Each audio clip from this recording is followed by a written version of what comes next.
ప్రార్థన చేసుకున్నాం. ప్రేమ కలిగిన తండ్రి, నీకు వందనాలు చెల్లిస్తున్నాను ప్రభా. పరిశుద్ధుడు అయినా గొప్ప దేవుడు, సర్వోన్నతుడైన ప్రభా, దేవుడు, శక్తి కలిగిన దేవుడు ప్రభా. అయినా ఆది అంతం లేనివాడు, యుగ యుగములు సజీవుడు తండ్రి. అయినా నిన్ను గురించి ప్రభా ఆలోచించడానికి కూడా అందనంత గొప్ప ఉన్నతమైన దేవుడు, మహోన్నతుడమైన దేవుడు ప్రభా. నేను మమ్మల్ని సృష్టించిన ప్రభా, ఈ సృష్టిలో మమ్మల్ని నిలబెట్టినందుకే వందనాలు ప్రభా. నీ జీవాన్ని మాలో పెట్టి బ్రతకడానికి మాకు సంవత్సరాలను దినాలను నియమించి ప్రభా, మీరు మాకు ఆయుష్ ఇచ్చినందుకే వందనాలు ప్రభా. అయితే నీకు దూరమైన స్థితిలో ఉన్నప్పుడు పాపం మా శరీరాన్ని, మనసును, ఆత్మను చంపుతున్న వేళ ప్రభా, నీ ఆత్మశక్తిని నీ కుమారుడైన యేసుక్రీస్తు వారి రక్తాన్ని మాకిచ్చి విడిపించి విమోచించి నేను జయవంతులుగా, జయవీరులుగా నేను జీవించడానికి మాకు అనుగ్రహించిన నీ గొప్ప కృపను బట్టి వందనాలు చెల్లిస్తున్నాం ప్రభా. అంత గొప్ప దేవుడు, పరిశుద్ధుడు అయిన దేవుడు, మహా ఉన్నతమైన దేవుడు ప్రభా. అయినా నీ దినాలకి, సంవత్సరాలకి ప్రభా అంతం లేని దేవుడు. మా ఊహలకి ప్రభా నిన్ను గురించి అందుకోలేనంతగా ప్రభా ఉన్నవాడు ప్రభా, ఉన్నవాడు. అలాంటి గొప్ప దేవుని ఎదుట ప్రభా మేము జీవించడానికి మాకు ఇచ్చిన కృపకై వందనాలు చెల్లిస్తున్నాం.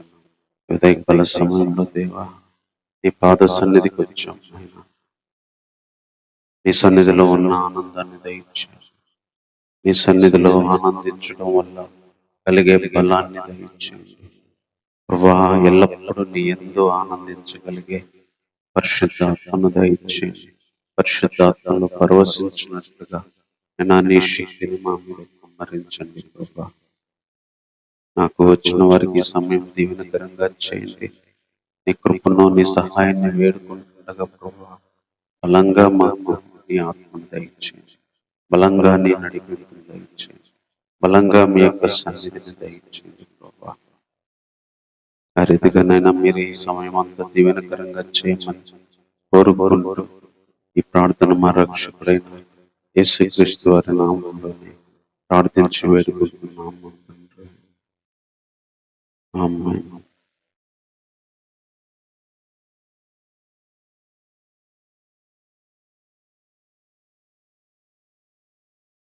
అత్యున్నత సింహాసనముపై ఆసీనుడా, దేవదూతలు ఆరాధించు పరిశుద్ధుడా.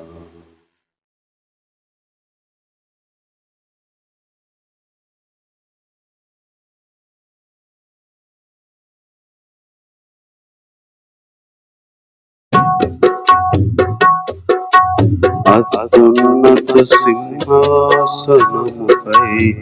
ఆసీనుడా, దేవదూతలు ఆరాధించు పరిశుద్ధుడా. యేసయ్యా నా నిలువెల్ల నిండి ఉన్నావు, యేసయ్యా నా నిలువెల్ల నిండి ఉన్నావు. నా మనసారని సన్నిధిలో సాగిలపడి నమస్కారము చేసేదా, సాగిలపడి నమస్కారము చేసేదా. నా మనసారని సన్నిధిలో సాగిలపడి నమస్కారము చేసేదా, సాగిలపడి నమస్కారము చేసేదా.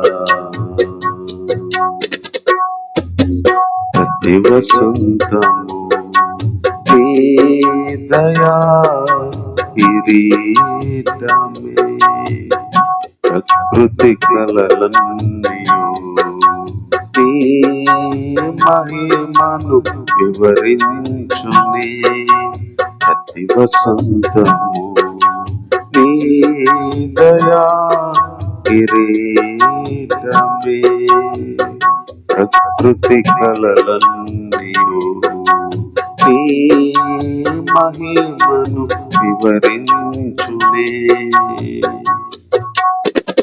ప్రభువా నిన్నే ఆరాధించెద కృతజ్ఞతార్పణలతో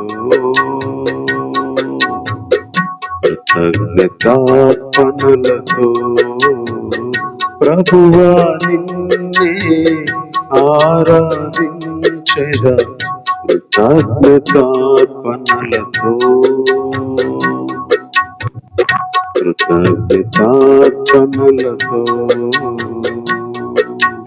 అత్యున్నత సింహాసనముపై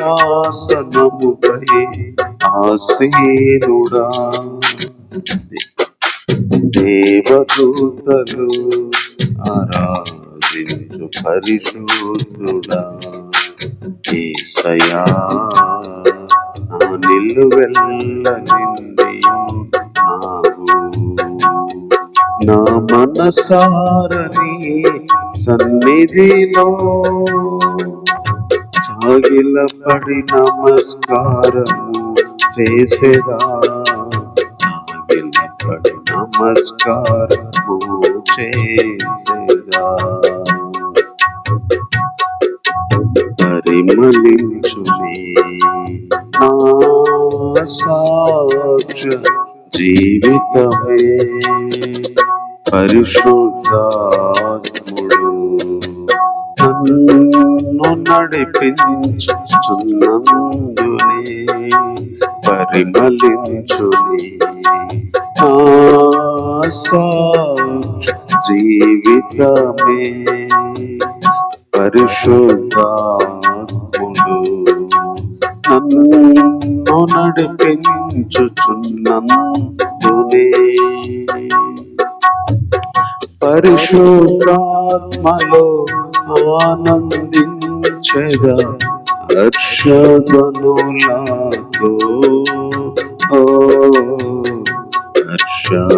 హర్షధ్వనులతో పరిశుద్ధాత్మలో ఆనందించెదా హర్షధ్వనులతో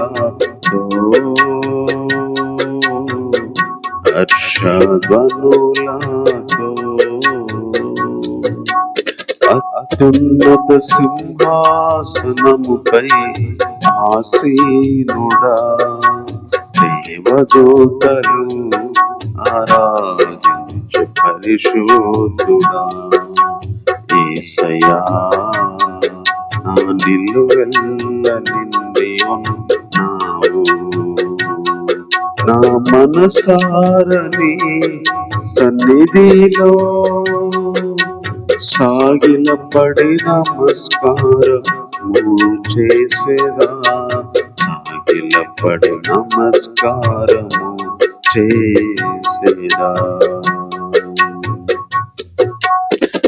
పక్షిరాజువై నీ రెక్కలపై మోసితివే నీవే నా తండ్రివై నా బాధ్యతలు వహించితివే పక్షిరాజువై నీ రెక్కలపై మోసితివే నీవే నా తండ్రివై నా బాధ్యతలు భరించితివే యెహోవా నిన్నే ఆరాధించెదా స్తుతి గీతాలతో స్తుతి గీతాలతో యెహోవా నిన్నే మహిమ పరచెదా స్తుతి గీతాలతో స్తుతి గీతాలతో అత్యున్నత సింహాసనముపై ఆసీనుడా, దేవదూతలు ఆరాధించు పరిశుద్ధుడా. యేసయ్యా నా నిలువెల్ల నిండి ఉన్నావు. యేసయ్యా నా నిలువెల్ల నిండి ఉన్నావు. నా మనసారని సన్నిధిలో సాగిలపడి నమస్కారము చేసేదా, సాగిలపడి నమస్కారము చేసేదా. నా మనసారని సన్నిధిలో సాగిలపడి నమస్కారము చేసేదా, సాగిలపడి నమస్కారము చేసేదా. ప్రతి వసంతము నీ దయా కిరీటమే, ప్రకృతి కలలన్నీయు నీ మహిమను వివరించునే. పక్షిరాజువై నా పక్షిరాజువై నీ రెక్కలపై మోసితివే, నీవే నా తండ్రివై నా బాధ్యతలు భరించితివే. పరిమళించునే నా సాక్ష్య జీవితమే, పరిశుద్ధాత్ముడు నన్ను నడిపించుచున్నందున ప్రభువా నిన్నే ఆరాధించెదా స్తుతి గీతాలతో, స్తుతి గీతాలతో. యెహోవా నిన్నే మహిమ పరచెదా హర్షధ్వనులతో, హర్షధ్వనులతో. పరిశుద్ధాత్మలో ఆనందించెదా స్తుతి గీతాలతో, స్తుతి గీతాలతో. అత్యున్నత సింహాసనముపై ఆసీనుడా, దేవదూతలు ఆరాధించు పరిశుద్ధుడా. యేసయ్యా నా నిలువెల్ల నిండి ఉన్నావు. నా మనసారని సన్నిధిలో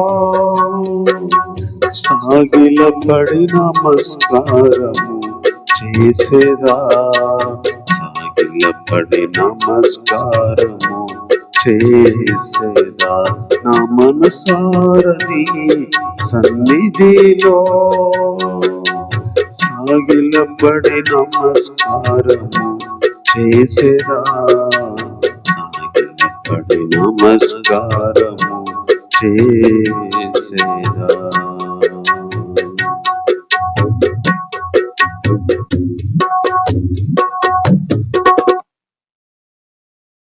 ఆకాంక్షతో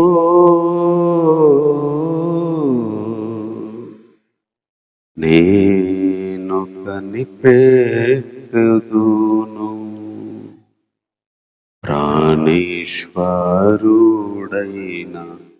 యేసుని కొరకై.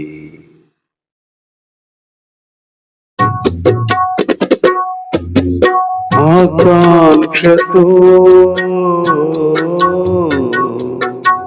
నేను కనిపెట్టుదును, ప్రాణేశ్వరుడైన యేసుని కొరకై, ప్రాణేశ్వరుడైన ప్రాణేశ్వరుడైన యేసుని కొరకై ఆకాంక్షతో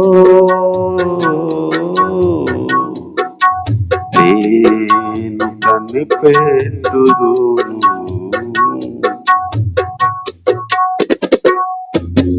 పావురము పక్షులన్నీయును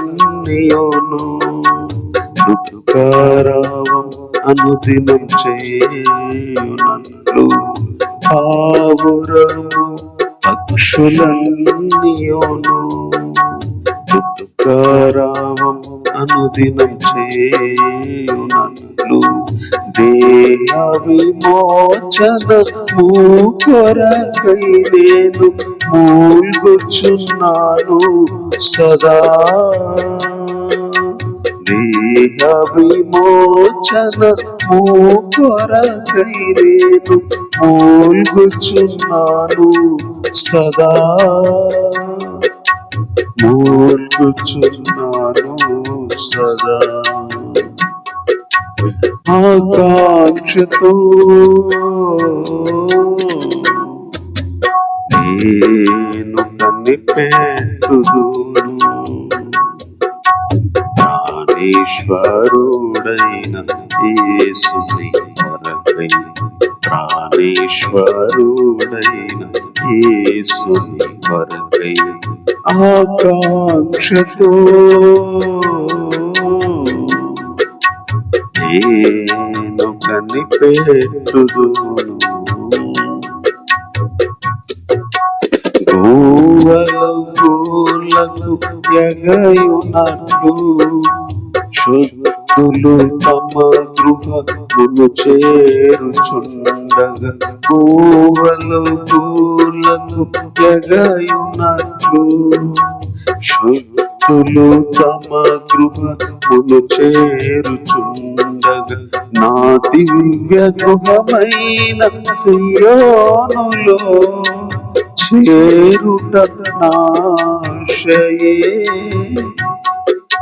నా దివ్య గృహమైన సియోనులో చేరుట నాశయే. చేరుట నాశయే. చేరుట నాశయే.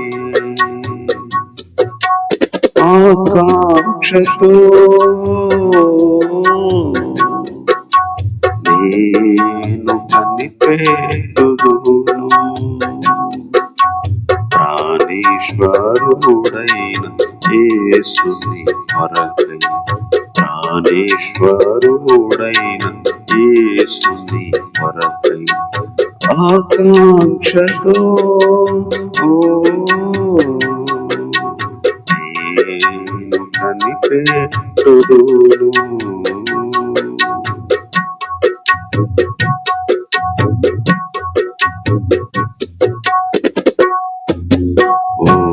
ఊహించలేని హృదయానందమును దుఃఖమునకు ప్రతిగా దయచేసినావు. ఊహించలేని హృదయానందమును దుఃఖమునకు ప్రతిగా దయచేసినావు. భారమెక్కువైనా తీరము కడు దూరమైన నీపై ఆనుకుందును. నేను గమ్యము చేరుకుందును. భారమెక్కువైనా తీరము కడు దూరమైన నీపై ఆనుకుందును. నేను గమ్యము చేరుకుందును. అవధులేనిది దివ్యమైన నీ కృప, అనంతమైనది ఆశ్చర్యమైనది. అవధులేనిది దివ్యమైన నీ కృప, అనంతమైనది ఆశ్చర్యమైనది. యేసయ్యా నాపై నీవు చూపిన కృప అమూల్యమైనది వర్ణించలేనిది యేసయ్యా నీవు చూపిన కృప అమూల్యమైనది వర్ణించలేనిది అవధులేనిది దివ్యమైన నీ కృప అనంతమైనది ఆశ్చర్యమైనది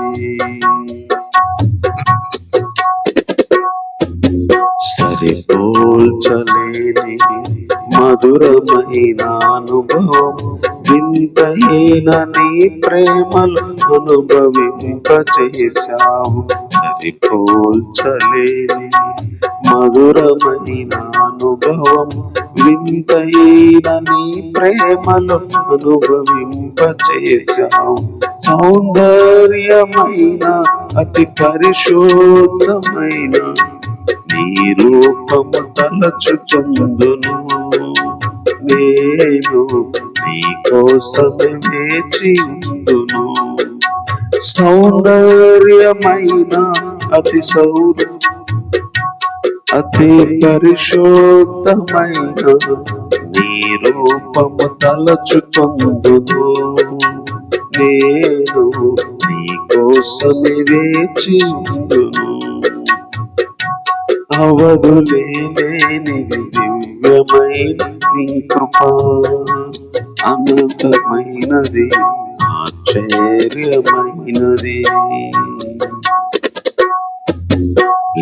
లెక్కించలేని అగ్ని శోధనలు ప్రయాసమునకు తగిన ఫలములిచ్చినావు లెక్కించలేని అగ్ని శోధనలు ప్రయాసమునకు తగిన ఫలములిచ్చినావు వాడబారని కిరీటమునే పొందుటకు వెనుకున్నవి మరచి నేను లక్ష్యము వైపు సాగెదా వాడబారని కిరీటమునే పొందుటకు వెనుకున్నవి మరచి నేను లక్ష్యము వైపు సాగెదా అవధులేని దివ్యమైన నీ కృప అనంతమైనది ఆశ్చర్యమైనది యేసయ్యా నీవు నాపై చూపిన అమూల్యమైనది వర్ణించలేనిది యేసయ్యా నాపై నీవు చూపిన కృప అమూల్యమైనది వర్ణించలేనిది అవధులేని దివ్యమైన నీ కృప అనంతమైనది ఆశ్చర్యమైనది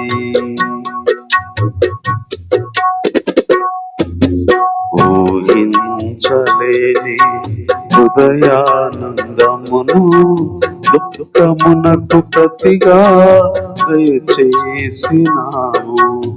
ఊహించలేని హృదయానందమును దుఃఖమునకు ప్రతిగా దయచేసినావు భారమెక్కువైనా తీరము కడు దూరమైన నీపై ఆనుకుందును నేను గమ్యము చేరుకుందును భారమెక్కువైనా తీరము కడు దూరమైన నీపై ఆనుకుందును నేను గమ్యము చేరుకుందును సౌందర్యమైన అతి పరిశుద్ధమైన నీ రూపము తలచుకుందును నేను నీ కోసం వేచి ఉందును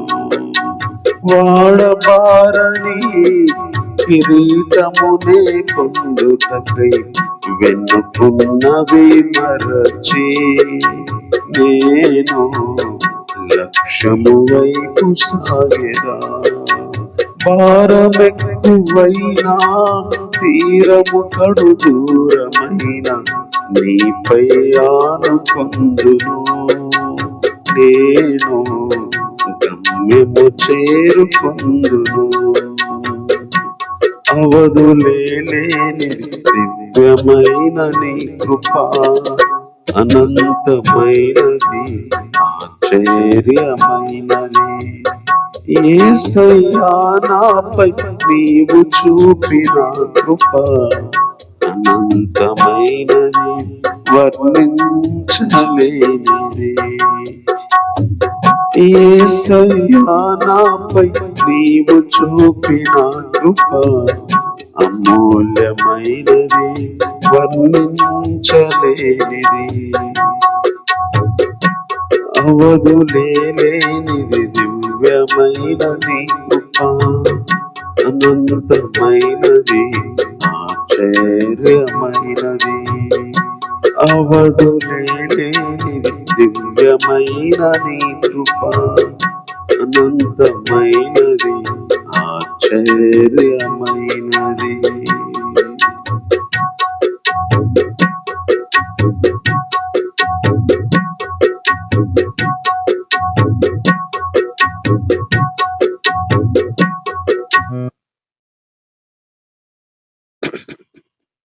చిన్న వాక్యం చదువుకుందాం.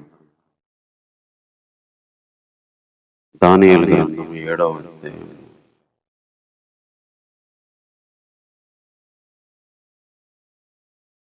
దానియేలు గ్రంథం 7వ అధ్యాయం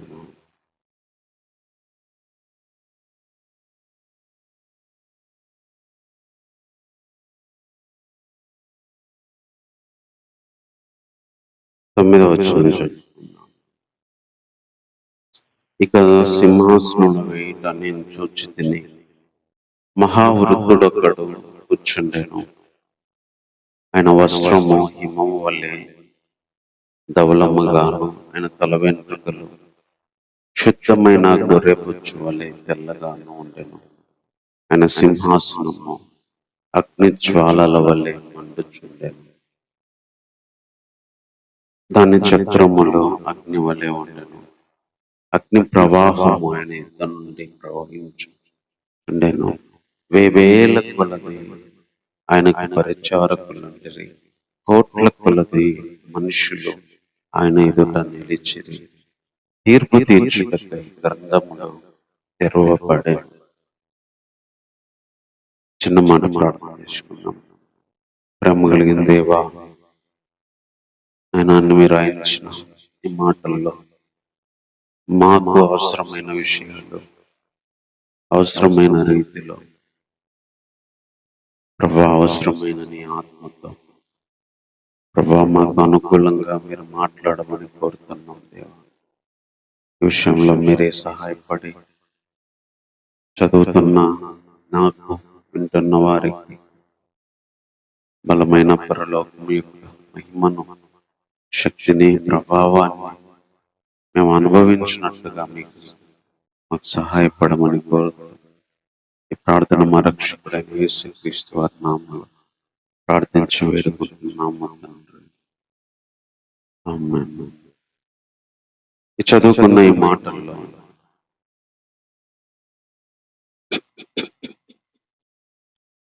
దానియేలుకి మరి దేవుడు చాలా దర్శనాలు ఇచ్చాడు. అందులో దేవుని సింహాసనం మీద పరలోకంలో ఆయన కూర్చున్న విధానాన్ని గురించి కూడా ఒక దర్శనము దానియేలుకు ఇవ్వబడింది. అదే ఇక్కడ చెప్తున్నాడు 9వ వచనంలో. ఇంకా సింహాసనములు వేయుట చూచితిని. మహావృద్ధుడు ఒకడు కూర్చుండెను. ఆయన వస్త్రము హిమము వలె ధవలముగాను, ఆయన తల వెంట్రుకలు శుద్ధమైన గొర్రె బొచ్చు వలె తెల్లగాను ఉండెను. ఆయన సింహాసనము అగ్ని జ్వాలల వలె మండుచుండెను. దాని చక్రములు అగ్ని వలె మండుచుండెను. పరలోకంలో దేవుడు ఒక సింహాసనం మీద మరి కూర్చున్నట్టుగా ఆయన వెంట్రుకలు, ఆయన వస్త్రాలు తెల్లగా మెరుస్తున్నట్టుగా, ఆయన సింహాసనం మొత్తం అగ్ని జ్వాలల వలె మండుచున్నట్టుగా దానియేలుకు దేవుడు బయలుపరిచాడు. అంటే దేవుడు అత్యున్నతమైన, అంటే ఇంకా దానికి మించి ఉన్నతమైనది ఇంకా లేదు, అత్యున్నతమైన సింహాసనం మీద ఆసీనుడు. ఒక మహాసింహాసనం పరలోకంలో ఉంది. దాని మీద కూర్చున్నవాడు ఆసీనుడైన వాడు, దాని మీద కూర్చున్నవాడు.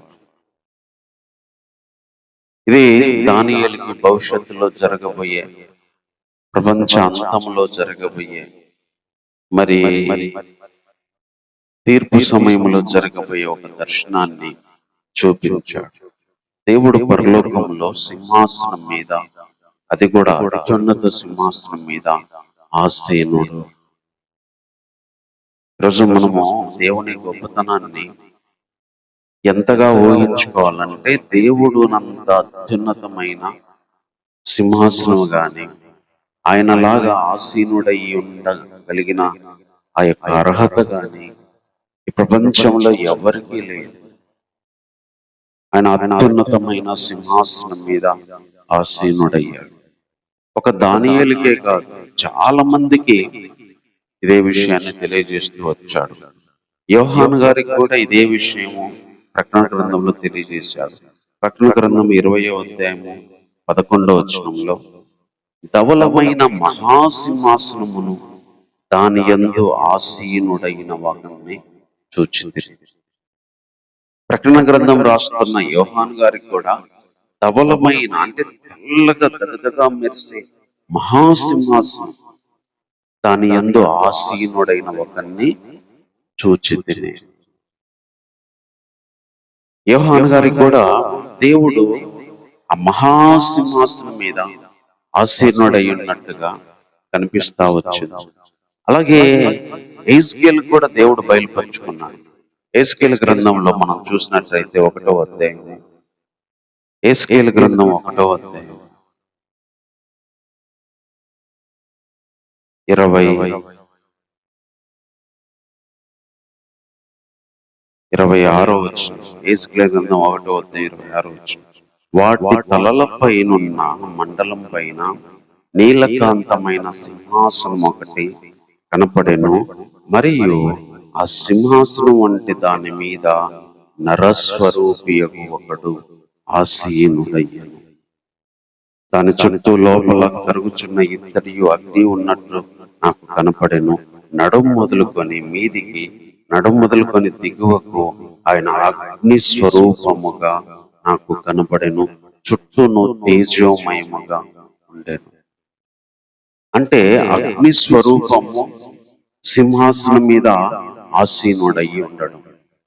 యోహాను గారికి అదే చూపించాడు, దానియేలుకి అదే కనపడింది, యెహెజ్కేలు కూడా అదే కనపడింది. ఇంకా యెషయా గ్రంథం 6వ అధ్యాయంలో కూడా అత్యున్నతమైన సింహాసనం మీద ప్రభువు ఆసీనుడయ్యి ఉండగా నేను చూచింది. యెషయా కూడా అదే కనిపించింది. 6వ అధ్యాయం 1వ వచనంలో, ప్రభువు అత్యున్నతమైన సింహాసనమందు ప్రభువు ఆసీనుడై ఉండగా. అత్యున్నతమైన సింహాసనం. దేవుడు ఒక ఉన్నతమైన సింహాసనం మీద పరలోకంలో కూర్చున్నాడు. అగ్ని ఆయన ముందు మరి ప్రవాహంలాగా వెళ్తా ఉంది. దాన్ని చూసి చచ్చిన వాళ్ళలాగా మరి యెషయా గారు, యెహెజ్కేలు, దానియేలు, యోహాను వీళ్ళందరూ చూచినప్పుడు అది తట్టుకోలేకపోయారు. చచ్చిపోయిన వాళ్ళలాగా పడిపోయారు. ఈరోజు దేవుడు ఎంత గొప్పవాడంటే, అత్యున్నతమైన సింహాసనమందు ఆసీనుడు. అగ్ని మరి అగ్నితో ఆయన మండుచున్నట్టుగా ఆయన సింహాసనం ఉంది. తెల్లగా మెరిచి, మరి అగ్నిలాగా మెరిసే నడుము నుంచి కిందికి, నడుము నుంచి పైకి అగ్నిలాగా మెరిసే, తెల్లగా దగదగా మెరిసే మరి స్వరూపాన్ని కలిగాడు.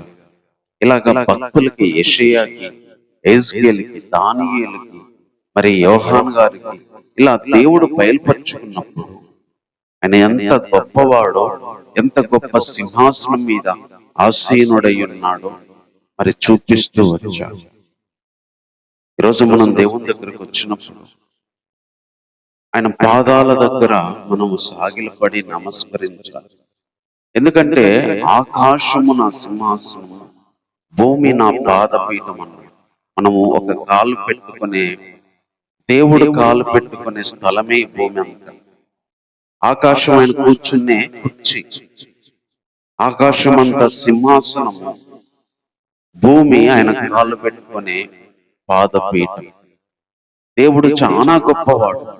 ఆయన కాళ్ళ కిందనే ఈ భూమి, భూమిలో ఉన్న దేశాలు, రాజ్యాలు సమస్తము ఉన్నాయి. అందుకే దేవుడు అత్యున్నతమైన సింహాసనం మీద ఆసీనుడు. ఆయన కంటే గొప్పవాడు లేడు, ఆయన కంటే బలమైన వాడు లేడు.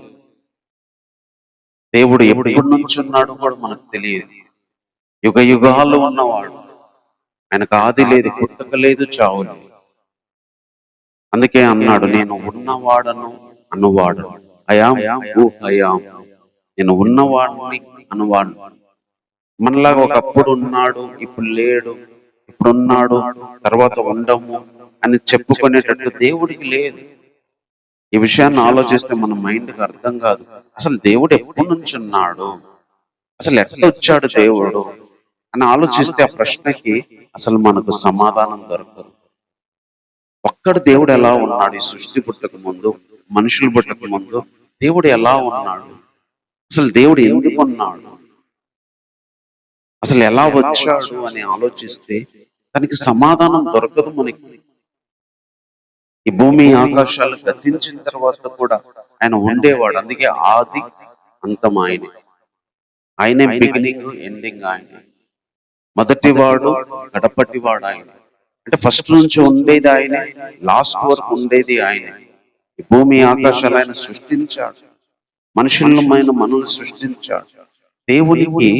దేవుని గొప్పతనానికి అసలు మనం అంతము గాని ప్రారంభం గాని మనం గుర్తించలేదు. కాబట్టి అత్యున్నతమైన సింహాసనం మీద ఆసీనుడు ఆయన. ఆది అంతము లేనివాడు, యుగ యుగాలు ఉన్నవాడు. ఆయన ఇంతవరకు ఎవ్వరూ చూడలేదు. ఆయన చూసిన మానవుడు లేడు, దేవుణ్ణి చూసి బ్రతికిన వాడు లేడు. ఎవరంటే అత్యున్నతమైన సింహాసనం మీద కూర్చున్న దేవుడు. యేసుప్రభు శరీరపరంగా వస్తే చూశారు, కానీ పరలోక సింహాసనం మీద కూర్చున్న దేవుణ్ణి చూసిన వాళ్ళు లేరు. వీళ్ళందరూ దర్శనంలో కళ్ళు చూశారు తప్ప డైరెక్ట్ గా ఎవరు చూడలేరు. ఎందుకంటే దేవుణ్ణి చూస్తే ఎవరు తట్టుకోలేరు, బ్రతకలేరు. అంత మహిమ, అంత వెలుగు, అంత అగ్ని అది. అలాంటి ఒక గొప్ప దేవుడు ఈరోజు మనం ఆరాధించడానికి వచ్చిన వాడు. అత్యున్నతమైన సింహాసనం ఆయన, దాని మీద కూర్చున్నవాడు. తర్వాత ఇంకొక మాట ఇక్కడ చెప్తున్నాడు. దానియేలు గ్రంథం 7వ అధ్యాయంలో కోట్ల కొలది మనుష్యులు ఆయన ఎదుట నిలిచిరి, వేవేల కొలది పరిచారకులు ఆయనకున్నారు. కోట్ల కొలది మనుషులు నిలబడ్డారంట, వేవేల కొలది పరిచారకులు అంటే దూతలు. మనకి యెషయా గ్రంథం 6వ అధ్యాయంలో మరి ఆ విషయాన్ని ఇంకా క్లారిటీగా అక్కడ చెప్పాడు. అక్కడ ఆ సింహాసనం దగ్గర ఎవరెవరు ఉన్నారంటే కెరూబులు, సెరాపులు ఆయన సింహాసనం దగ్గర ఉన్నారట. వేల కొలది ఉండి వాళ్ళు పరిశుద్ధుడు, పరిశుద్ధుడు, పరిశుద్ధుడు అని చెప్పి గొప్ప స్వరముతో కేకలేస్తున్నారు. దేవుడు మరి ఉన్నతమైన దేవుడే కాదు, పరిశుద్ధుడు. పరిశుద్ధుడు, పాపం లేనివాడు, అపవిత్రత లేనివాడు, దోషం లేనివాడు. పరిశుద్ధుడు అంటే ఇంకా అపవిత్రతకు గాని పాపానికి గాని చోటు లేనివాడు. పరిశుద్ధుడు పరిశుద్ధుడు అంటే దూతలందరూ గానం చేస్తా ఉంటే యెషయా అయ్యో నేను అపవిత్రుని అన్నాడు. అంత గొప్ప దైవజనుడు, దేవుని గురించి దర్శనాన్ని చూస్తున్న వ్యక్తి అదంతా చూసినప్పుడు పరిశుద్ధుడు పరిశుద్ధుడు అని పొగుడుతున్నారు. అదే ఈయనకు చూసుకున్నప్పుడు నేను అపవిత్రుని అయ్యో నేను అపవిత్రుని అని కేకలేస్తుంది.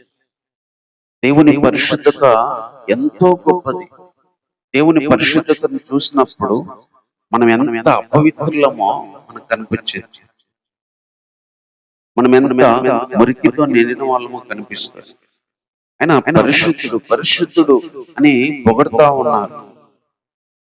యెషయాకే కాదు, యోహాను కూడా ఇదే దర్శనం మళ్ళీ కనిపించింది.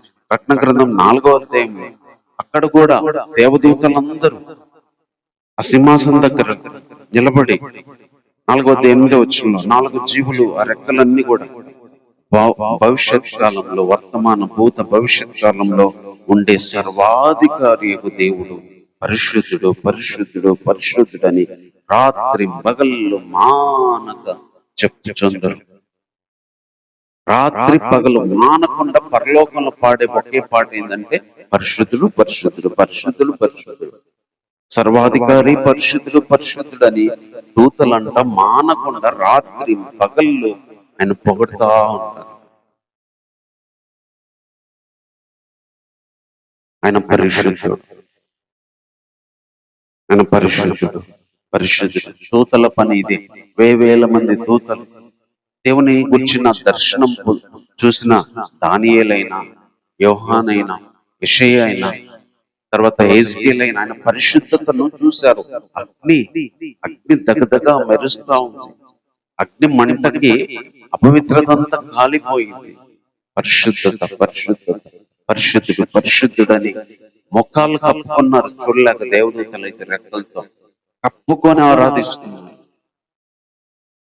ఈరోజు అంత గొప్ప పరిశుద్ధాన్ని ఈరోజు మనం ఆరాధించడానికి వచ్చాం. అంత గొప్ప పరిశుద్ధాన్ని రాత్రి పగళ్ళు మానకుండా దేవదూతలు ఆరాధిస్తున్నారు.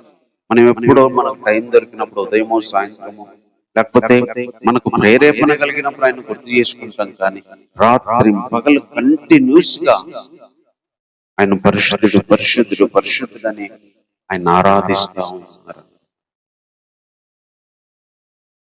అలాంటి గొప్ప దేవుడు ఈరోజు మనం ఆరాధించడానికి వచ్చినాం. ఆయన పరిశుద్ధుడు, అత్యున్నతమైన సింహాసనం మీద కూర్చున్నవాడు. ఆయన పరిశుద్ధుడు పరిశుద్ధుడు పరిశుద్ధుడు. తర్వాత ఇంకొక మాట ఇక్కడ చెప్తున్నాడు. దానియేలు గ్రంథం 7వ అధ్యాయం 10వ వచనంలో కోట్ల కొలది మనుషులు ఆయన ఎదుట నిలిచిరి, తీర్పు తీర్చుటకై గ్రంథములు తెరవబడేను. అదే విధంగా ప్రకటన గ్రంథం 20వ అధ్యాయంలో కూడా ఆయన ఎదుట సింహాసనం మీద కూర్చున్నాడు. కొద్దివారేమే మృతులైన వాళ్ళందరూ మరి ఆ సింహాసనం దగ్గరికి వచ్చారంట. అప్పుడు గ్రంథములు విప్పబడ్డాను. ఆ గ్రంథంలో ఎందు రాయబడి ఉన్న వాటిని బట్టి తమ క్రియల చొప్పున మృతులు తీర్పు పొందారు. సముద్రము తనలో ఉన్న మృతులను అప్పగించెను. మరణం పాతాళలోకి వాటి వశం ఉన్న మృతులను అప్పగించెను. వారిలో ప్రతి వాడు తన క్రియల చొప్పున తీర్పు పొందేను. ఆయన అత్యున్నతమైన సింహాసనం మీద కూర్చున్నవాడు. ఆయనే పరిశుద్ధుడు పరిశుద్ధుడు. ఆయన ఏం చేసేవాడు అంటే తీర్పు తీర్చేవాడు. తీర్పు తీర్చేవాడు. ఒకరోజు అందరూ సముద్రంలో చచ్చిపోయిన వాళ్ళందరినీ సముద్రం అప్పచెప్తుందంట. మరణము పాతాళంలో ఉన్న వాళ్ళందరినీ మరణము పాతాళం అప్పచెప్పిద్దంట. అందరూ ఆ సింహాసనం మీద నిలబడతామన్నారు. అప్పుడు గ్రంథాలు విప్పబడ్డాయి. దానియేలు అదే రాశాడు. ప్రకటన గ్రంథాలు కూడా అదే రాయబడి గ్రంథాలు విప్పబడ్డాయి. అప్పుడు అందరికీ వారి వారి క్రియల చొప్పున తీర్పు తీర్చబడింది. తీర్పు తీర్చబడి గ్రంథాల్లో జీవ గ్రంథంలో పేరుంటే మరి వారు పరలోకానికి, జీవ గ్రంథంలో పేరు లేకపోతే అగ్నిగుండంలో వేయబడతారు అని చెప్పి 15వ వచనంలో చెప్తున్నారు. తీర్పు తీర్చేవాడు, ఈ ప్రపంచానికి మొత్తానికి తీర్పు తీర్చేవాడు. దేవుని సముఖంలో గ్రంథములు రాయబడతా ఉన్నాయి. మనుషుల గురించి మొత్తం గ్రంథాల్లో దేవుడు రాస్తా ఉన్నాడు. ఒకప్పుడు మరి ప్రతి మనుషునికి తీర్పు ఉంది. అది దానియేలుకి ఎప్పుడో దేవుడు బయలుపరిచాడు, కొన్ని వందల సంవత్సరాల కింద. ప్రకటన గ్రంథంలో యోహాను గారికి కూడా బయలుపరిచాడు. దేవుడు సింహాసనం మీద కూర్చున్నాడు, ఆయన పరిశుద్ధుడు. తర్వాత ఆయన తీర్పు తీర్చేవాడు. సమస్తం ఆదాము మొదలుకొని లాస్ట్ చచ్చిపోయే మనిషి వరకు అందరూ ఆ సింహాసనం దగ్గర నిలబడతారండి. ఒక్కొక్క గ్రంథం ఇప్పి ఒక్కొక్క పేరు చదివి వాళ్ళ క్రియల చొప్పున తీర్పు తీర్చబడిన ఆ గ్రంథంలో జీవ గ్రంథం అని ఒక గ్రంథం ఉంటది. అంటే బ్రతకడానికి అర్హత పొందిన వాళ్ళు అని. వాళ్ళ పేర్లు అందులో ఉంటేనా పరలోకానికి వెళ్తారండి. వాళ్ళ పేర్లు అందులో రాయబడకపోతే అగ్ని గుండంలో పడతారు. ఈ ప్రపంచానికి దేవుడు ఒక రోజు తీర్పు తీర్చబోయేవాడు. మనుషులందరికీ తీర్పు తీర్చేవాడు. రాజులు, భూరాజులు అందరూ కూడా సింహాసనం దగ్గర కూర్చొని ఆ సింహాసనం దగ్గర వాళ్ళ కిరీటాలు పడేసి ఆయన గొప్పతనాన్ని పొగడుతూ ప్రతి మోకాలైన దగ్గర సింహాసనం దగ్గర వంగే ఒక రోజు తీర్పు తీర్చబోయే మహాదేవుడు. గ్రంథాల్లో ఉన్న దాన్ని బట్టి ప్రతి ఒక్కరికి తీర్పు తీర్చబోయే సర్వశక్తి కలిగిన వాడు. దేవుని గురించి మనము ఆలోచిస్తే మనకు భయమైంది. దేవుని గురించి ఆలోచిస్తే, దేవుని గొప్పతనాన్ని మనం ఆలోచిస్తే దేవుని ముందు మనం నిలబడలేము. అంత ఉన్నతంలో ఉన్న ఆయన, అంత పరిశుద్ధుడైన ఆయన ప్రపంచాన్ని మొత్తానికి తీర్పు తీర్చి అగ్నిగుండంలో వేయగలిగిన శక్తి కలిగిన వాడు ఆయన. అలాంటి దేవుడు ఈరోజు మనల్ని ప్రేమించి ఆయనతో పాటు మనం బ్రతకడానికి తన కుమారుణ్ణి మన కోసం అప్పగించి రక్షణను, పాప క్షమాపణను, పరిశుద్ధతను, నీతిని మనకిచ్చి ఈరోజు దేవుణ్ణి కలిగి ఉండడానికి, దేవుణ్ణి నమ్మినాము, దేవుణ్ణి ఎరిగామని చెప్పుకోవడానికి, దేవుణ్ణి మనము మరి కలిగి జీవిస్తున్నామనే ధైర్యం మనకు ఉండడానికి దేవుడు గొప్పగా మనల్ని ఏర్పాటు చేసుకున్నాడు, మనల్ని ప్రేమించాడు. ఇంత గొప్ప దేవుడు, ఇంత గొప్పగా పరిశుద్ధుడు, ఇంత గొప్పగా అందరికీ తీర్పు తెచ్చి ఆయన, ఇంత ఉన్నతంగా కూర్చున్న ఆయన ఈరోజు అల్పమైన మనం పురుగు లాంటి వాళ్ళు, ధూళి లాంటి వాళ్ళు. గొప్ప గొప్ప భక్తులే అన్నారు పురుగు లాంటి వాడిని. అబ్రహాం లాంటి గొప్ప విశ్వాస వీరుడే అన్నాడు ధూళి లాంటి వాణ్ణి, చచ్చిన వాణ్ణి అన్నారు. దేవుని దగ్గరికి వెళ్తే మనము పురుగులాగా, ఒక చచ్చినోళ్ళలాగా, ఆయన గొప్పతనం ముందు నిలబడలేడానికి అర్హత లేని వారిలాగా ఉంటాం. అంత మహాదేవుడు, అంత శక్తి, పరిశుద్ధత కలిగిన దేవుడు. అగ్నితోనే బతికేవాడు ఆయన. సింహాసనం అగ్ని, ఆయన శరీరం అగ్ని, మొత్తం అగ్నిలోనే బ్రతికే ఆయన, అగ్నితోనే మండే ఆయన. మోషే కనిపించినప్పుడు కూడా అగ్ని కాలుతా ఉంది పొదలు. అగ్ని దేవుడు ఆయన, అగ్నిమయమైన వాడు, అగ్ని తేజోమైన వాడు. అగ్నిలో వేస్తే బంగారం కూడా తెల్లగా అవుతుంది. అలాంటి అగ్ని పరిశుద్ధత, అపవిత్రతను కాల్చేసే అగ్ని. అంత గొప్ప దేవుడు. ఈరోజు మనం ఆయన దగ్గరికి వచ్చాం. నిజంగా ఆయన తలుచుకుంటే ఒక క్షణం పట్టదు మనల్ని నశింపజేయడానికి, మనం లేకుండా చేయడానికి. దేవునికి ఒక క్షణం పట్టదు. మనం చేసిన పాపాలను బట్టి, మన తప్పులను బట్టి మనల్ని అగ్నిలో వేయడానికి ఎంతో టైం పట్టదు. కానీ తన ప్రేమ చేత, తన కృప చేత అంత గొప్ప దేవుని దగ్గరికి రావడానికి, అంత గొప్ప దేవుణ్ణి మనం ఆరాధించడానికి, అంత గొప్ప దేవుణ్ణి మనం కలిగి ఉండడానికి రోజు మనకు అర్హత ఇచ్చాడు, ధన్యత ఇచ్చాడు. కాబట్టి మాటలను బట్టి 10 నిమిషాలు దేవుని ఆరాధన చేద్దాం. ఇలాంటి దేవుడు ఈరోజు మనకున్నాడు. ఆ గొప్ప దేవుని ముందు, అసింహాసనాసీనుడైన దేవుని ముందు, అపరిశుద్ధుడైన దేవుని ముందు, సర్వ ప్రపంచానికి మృతులందరికీ తీర్పు తీర్చబోయే మహాదేవుడు, సర్వశక్తి మనవాడు, యుగ యుగాలు ఉన్నవాడు. ఆయనకు మనలాగా టైము సంవత్సరాలు లేవు, ఆయనకు మనలాగా వయసు లేదు, మనలాగా శరీరము చిన్నగా పెద్దగా ముసలిగా అయ్యేది లేదు, మనలాగా మరణము లేదు. యుగ యుగాలు జీవించే ఒక ఉన్నతుడు. మన ఊహలకు అందవు ఆయన గురించి ఆలోచిస్తే. ఎలా ఉంటాడు ఆయన? ఆయన ఎప్పటి నుంచి ఉన్నాడు? ఆ దేవుడు అనేవాడు ఎలా ఉన్నాడు అనేది మనకు అర్థం కాదు. భక్తులకు కళలో దర్శనాల్లో చూసినప్పుడే వాళ్ళు చచ్చిపోయిన వాళ్ళలాగా, అపవిత్రులాగా పడిపోయారు. దానియేలైతే మూర్ఛిల్లిపోయాడు.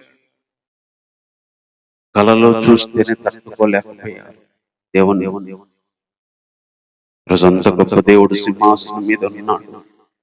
ఈరోజు మనం భూమి మీద మనం సృష్టించిన ఆయన ఈ ప్రపంచం మొత్తం, సముద్రాలు, ఆకాశం, భూమి, అందులో ఉన్న సమస్తాన్ని నిర్వహించుతున్న ఆయన, సమస్తాన్ని జరిగిస్తున్న ఆయన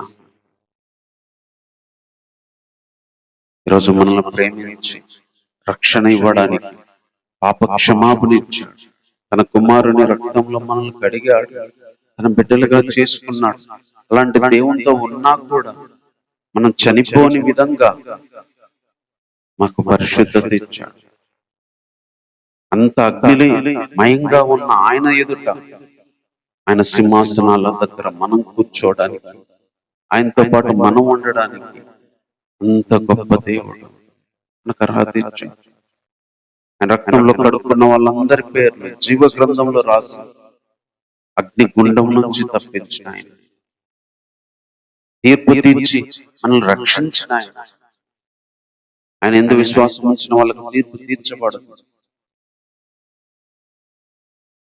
అంత గొప్ప దేవుడు, పరిశుద్ధుడు, ఉన్నతుడు, అగ్నిమయమైన దేవుడు, అత్యున్నత సింహాసనం మీద ఆసీనుడైన దేవుడు. ఒకరోజు మొత్తానికి మృతులందరికీ తీర్పు తీర్చి మరణాన్ని, పాతాళ లోకాన్ని అగ్నిగుండంలో వేసి యుగ యుగాలు జీవించగలిగిన దేవుడు ఆయన. అంత గొప్ప దేవుడు ఈరోజు మనకున్నాడు. అంత గొప్ప దేవుణ్ణి మనం ఆరాధించడానికి వచ్చాం. కాబట్టి 10 నిమిషాలు ఆయన ఆరాధించాలి. దేవా నీకు వందనాలని చెప్పి, నీ ముందు నేను ఎంత ప్రభా పాపిని, అపవిత్రుని దేవా, ప్రభా నీ ముందు నేను నిలబడితే కాలిపోతాను, నీ అగ్నికి మేము నిలబడలేము ప్రభా. ఉన్నతమైన దేవుడు, పరిశుద్ధుడు, మురికి అపవిత్రత, అంత అపవిత్రత ప్రభా, మా ఆలోచనల, క్రియలు, తలంపులు, ఊహ అంతా కేవలం ఎల్లప్పుడూ చెడ్డదని నరులను చేసినందుకు మీరు పశ్చాత్తాపడ్డారు. భూమి మీద నరులను పుట్టించినందుకు మీరు బాధపడ్డారు. అంత అపవిత్రులు, అందరిని తీసేయడానికి జలప్రలయాన్ని రప్పించేశావు. వద్దనుకున్నా ఒకరోజు అయితే ఒక కుటుంబాన్ని బట్టి ఈరోజు మేము ఉండగలిగాం. ఒక కుటుంబం నీకు ఇష్టమైన దాన్ని బట్టి ఈరోజు ఈ భూమి మీద మనుషులు ఉండగలుగుతున్నారు. అంత ఉన్నతమైన దేవుడు, తీర్పు తీర్చి శిక్షించి లేకుండా చేయగలిగిన దేవుడు. ప్రభా నీ గొప్పతనాన్ని బట్టి వందనాలు, నీ పరిశుద్ధతను బట్టి వందనాలు. నీకు నేను భయపడుతున్నాను అని చెప్పి దేవుని ఆరాధించాను. నీ ఎదుట నేను సాగిల పడుతున్నాను ప్రభా. నిన్ను గురించి ఆలోచిస్తే గడగడ నేను వణుకు, భయం పడుతుంది నా శరీరంలో, ఆత్మలో అని చెప్పి దేవుణ్ణి ఆరాధన చేద్దాం. గొప్ప దేవా, పరిశుద్ధుడా, అత్యున్నతమైన సింహాసనం మీద ఆసీనుడవు దేవా, దేవదూతలు ఆరాధించే పరిశుద్ధుడు తండ్రి, మానక రాత్రి పగళ్ళు పరిశుద్ధుడు, పరిశుద్ధుడు, పరిశుద్ధుడని 24 గంటలు పొగడబడుతున్న దేవుడు. ప్రభా, యుగాలకు అంతం లేనివాడు, ఈ సంవత్సరాలకు మితి లేదు ప్రభా, ఉన్నవాడు అనువాడు ప్రభా, ఎప్పుడు ఉన్న దేవుడవే తప్ప ఎప్పటి నుంచి ఉన్నావో తెలియదు, ఎప్పుడు దాకా ఉండవో తెలియదు, ఈ ప్రశ్నకు సమాధానము లేదు. అంత గొప్ప దేవుడు. నిన్ను చూసి ఏ నరుడు బ్రతకలేడయ్యా. నిన్ను చూసిన వాళ్ళు ఎవరూ లేరు తండ్రి. సింహాసనం మీద కూర్చున్న నిన్ను, అగ్ని సింహాసనం మీద కూర్చున్న నిన్ను ఎవరు చూసేంతవరకు బ్రతకలేదు ప్రభు. అంత గొప్ప పరిశుద్ధుడు అయిన నిన్ను చూడడానికి, ఒకరోజు నీ దగ్గరికి రావడానికి పాపులం ప్రభు మాకు అవకాశాన్ని ఇచ్చారు దేవా. నీ కుమారుని రక్తం ద్వారా పరిశుద్ధత, నీతి, భక్తి, నీ యందు విశ్వాసం ఇవన్నీ నేర్పించారు దేవా. రక్షణ వస్త్రాలు, నీతి వస్త్రాలు మీ తెచ్చి మా మీద కప్పారు ప్రభు. మా పవిత్రత పోనట్లుగా నీ రక్తంతో శుద్ధి చేశారు దేవా. ఇంత గొప్ప దేవుడు నైనా. అపవిత్రతతో బతికే వాళ్ళం, ప్రతిరోజు పాపం చేస్తూ బతికే వాళ్ళం, నేను అనేక విషయంలో తప్పిపోయి బ్రతికే వాళ్ళం దేవుడు. మహాసింహాసనం మీద కూర్చొని సర్వ ప్రపంచాలని చూస్తూ ప్రభా, నీ మహా కనికరాన్ని బట్టి ఇంకా ఈ భూమి నిలిచింది. ఈ కనికరాన్ని బట్టి మనుషులందరూ మేము బ్రతికి ఉన్నాం.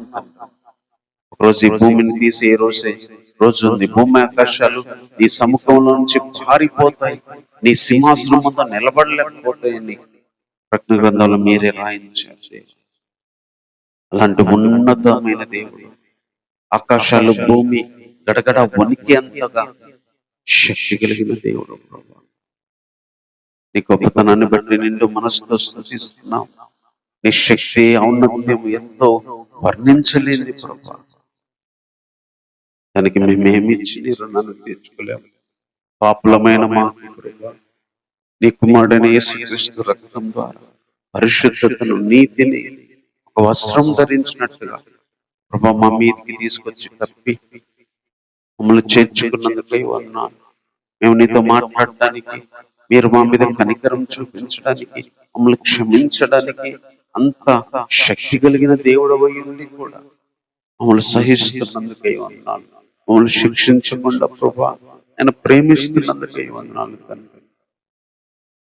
ఇలాంటి గొప్ప దేవునికి మేము ఏమి ఇచ్చే నీ రుణాన్ని తీర్చుకోలేము ప్రభా. ఇంత గొప్ప దేవుడు ఈరోజు మేము కలిగి ఉన్నాం దేవా. నేను గురించి ఆలోచిస్తే మా జ్ఞానానికి సరిపోదు ప్రభా. నీ ఉనికి, నీ గొప్పతనం, నీ శక్తి. ఒక 60-70 ఏళ్ళ జీవితం మాది తండ్రి. అంతలో ఉండి మాయమైపోయే జీవితం మాది తండ్రి. చనిపోతే ఎప్పుడు కూడా చూడలేనంతగా వెళ్ళిపోయే జీవితాలు మాయి ప్రభా.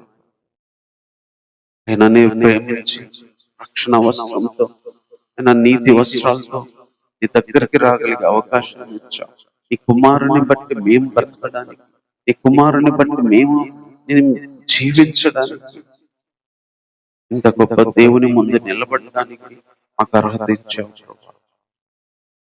ఇందుని బట్టి హృదయపూర్వకంగా నేను స్తుతిస్తూ, ఇంత గొప్ప దేవుని ముందు విరిగి నలిగిన హృదయంతో ప్రభా, భయముతో, వణుకుతో ఈ గొప్పతనాన్ని గురించి ఆలోచిస్తూ వర్ణిస్తూ ప్రభా, నీకే మహిమ ప్రభావాలు యుగ యుగాలకు, యుగాల అంతం వరకు చెల్లాలని కోరుకుంటూ ఈయన మా దీన స్తుతి ఆరాధన మా రక్షకుడైన యేసుక్రీస్తు వారి నామములోనే సమర్పిస్తున్నాము తండ్రి.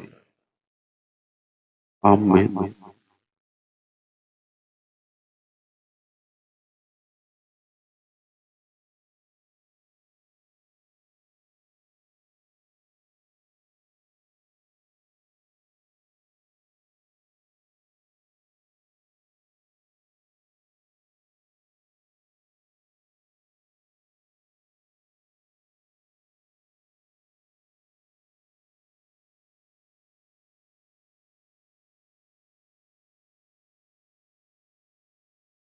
ఆశ్చర్యకరుడా స్తోత్రం,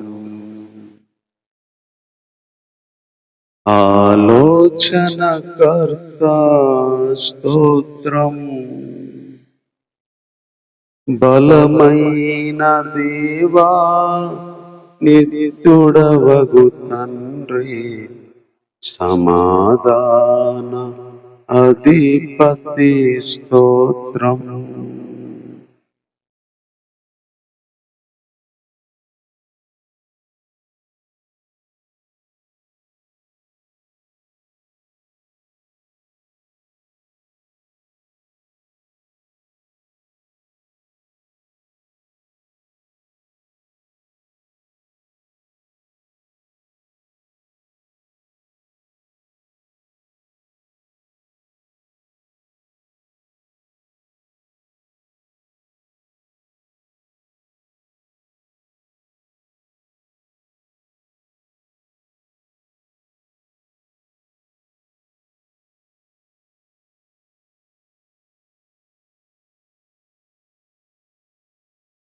అత్యున్నత సింహాసనముపై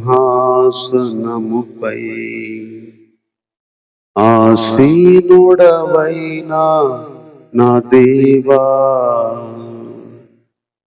అత్యంత ప్రేమా స్వరూపివి నీవే, ఆరాధించెద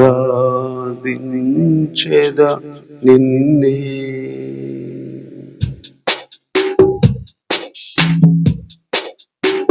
అత్యున్నత సింహాసనముపై ఆసీనుడవైనా నా దేవా, అత్యంత ప్రేమా స్వరూపివి నీవే, ఆరాధింతును నిన్నే.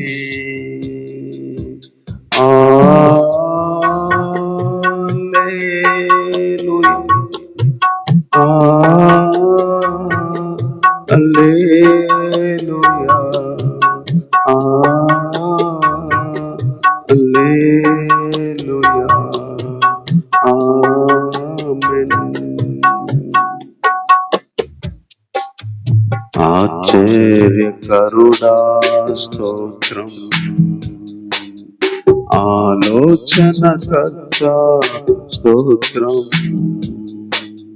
బలమైన దేవా నిత్యుడవగు తండ్రి సమాధానాధిపతి స్తోత్రం. బలమైన దేవా నిత్యుడవగు తండ్రి సమాధానాధిపతి స్తోత్రం. హల్లెలూయా, హల్లెలూయా,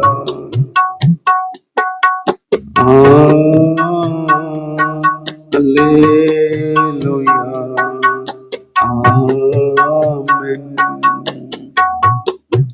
కృపా సత్య సంపూర్ణుడ స్తోత్రం, కృపతో రక్షించితివే స్తోత్రం.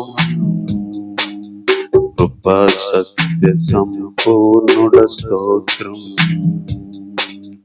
కృపతో రక్షించితివే స్తోత్రం. నీ రక్తమిచ్చి విమోచించినావే నా రక్షణకర్త స్తోత్రం. నీ రక్తమిచ్చి విమోచించినావే నా రక్షణకర్త స్తోత్రం.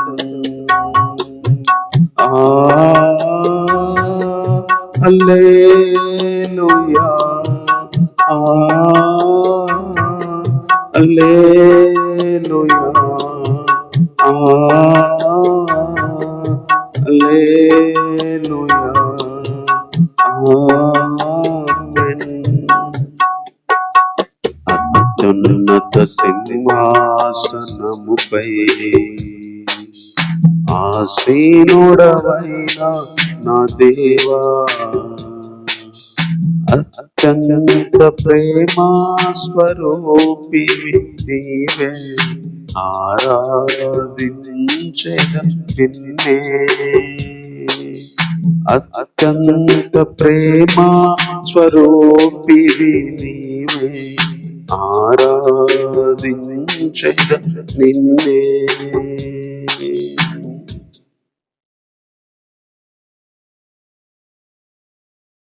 చిన్న వాక్యం చదువుకున్నాం.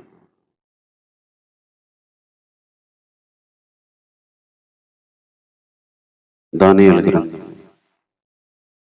6వ అధ్యాయం 7వ దానియేలు గ్రంథం 7వ అధ్యాయం మొదటి వచనం కాని చదువుకున్నాం. బబులోను రాజుకు బెల్షాజరు యొక్క పరిపాలనలో మొదటి సంవత్సరమున దానియేలును దర్శనములు కలిగాను. అతడు తన పడక మీద పరుండి ఒక కల కని ఆ సంగతిని సంక్షేపముగా వివరించి రాసెను. దానియేలు వివరించి చెప్పినదేమనగా, రాత్రి యందు దర్శనములు కలిగినప్పుడు నేను తేరి చూచుచుండగా ఆకాశపు నలుదిక్కుల నుండి సముద్రం మీద గాలి విసురుట నాకు కనపడెను. అప్పుడు 4 మిక్కిలి గొప్ప జంతువులు మహాసముద్రంలో నుండి పైకెక్కెను. ఆ జంతువులు ఒకదానికొకటి భిన్నములై ఉండెను. మొదటిది సింహాన్ని పోలినది, కానీ దానికి పక్షిరాజు రెక్కలు వంటి రెక్కలు ఉండెను. నేను చూచుచుండగా దాని రెక్కలు తీయబడినవి కనుక మనిషిని వలె అది పాదములు పెట్టుకొని నేలపైన నిలబడెను. మరియు మానవ మనస్సు వంటి మనస్సు దానికి ఇయ్యబడెను. రెండవ జంతువు ఎలుగుబంటిని పోలినది. అది ఒక పార్శ్వం మీద పండుకొని తన నోట పండ్ల మధ్య 3 పక్కటి ముక్కలను పట్టుకున్నది. కొందరు లెమ్ము విస్తారంగా మాంసము భక్షించుమని దానితో చెప్పారు. అటు పిమ్మట చిరుత పులిని పోలిన మరొక జంతువును చూచి తిని దాని వీపున పక్షి రెక్కల వంటి 4 రెక్కలు ఉండేవి. దానికి 4 తలలు ఉండేవి. దానికి ఆధిపత్యం ఇయ్యబడెను. పిమ్మట రాత్రి యందు నాకు దర్శనాలు కలిగినప్పుడు నేను చూచుచుండగా ఘోరమును భయంకరమునకు 4వ జంతువు ఒకటి కనపడెను. అది తనకు ముందుగా ఉండిన ఇతర జంతువులకు భిన్నమైంది. అది మహాత్మ్యము కలది. దానికి పెద్ద ఇనుప దంతములు 10 కొమ్ములు ఉండెను. అది సమస్తమును భక్షించుచు తుత్తునీలుగా చేయొచ్చు మిగిలిన దాన్ని కాళ్ళ కింద అనగను త్రొక్కుచుండే. నేను ఈ కొమ్ములను కనిపెట్టగా ఆ చిన్న కొమ్ము వాటి మధ్య లేచును. దానికి స్థలం ఇచ్చుటకై ఆ కొమ్ముల్లో 3 పెరిగి వేయబడిను. ఈ కొమ్మునకు మానవుల కన్నుల వంటి కన్నులు, గర్వంగా మాట్లాడు నోరు ఉండేను. చిన్న మాట ప్రార్థన చేసుకున్నాను. ప్రేమ కలిగిన తండ్రి, నీకు వందనాలు చెల్లిస్తున్నాను దేవా. ఇంతవరకు ప్రభా నేను ఆరాధించడానికి మీరు మాకు సాయం చేస్తూ వచ్చినందుకు వందనాలు. ఈ సమయంలో నీ వాక్యాన్ని ధ్యానిస్తుండగా కొన్ని విషయాలు మాకు తెలియజేయమని కోరుతున్నాం ప్రభా. బలమైన నీ ఆత్మతో మమ్మల్ని నింపండి దేవా. పరిశుద్ధత దయచేయండి, నీ ప్రభావాన్ని దయచేయండి, నీ మహిమతో మమ్మల్ని నింపండి. అపవిత్రమైన మా శరీరాల్లో నీ రక్త ప్రోక్షణ కిందికి తెస్తున్నాం ప్రభా. నీ పరిశుద్ధాత్మ శక్తితో పరిశుద్ధతతో సంపూర్ణంగా పరిశుద్ధపరచమని కోరుతూ ఈ ప్రార్థన మా రక్షకుడైన యేసుక్రీస్తు వారి నామములో ప్రార్థించి వేడుకుంటున్నాము తండ్రి.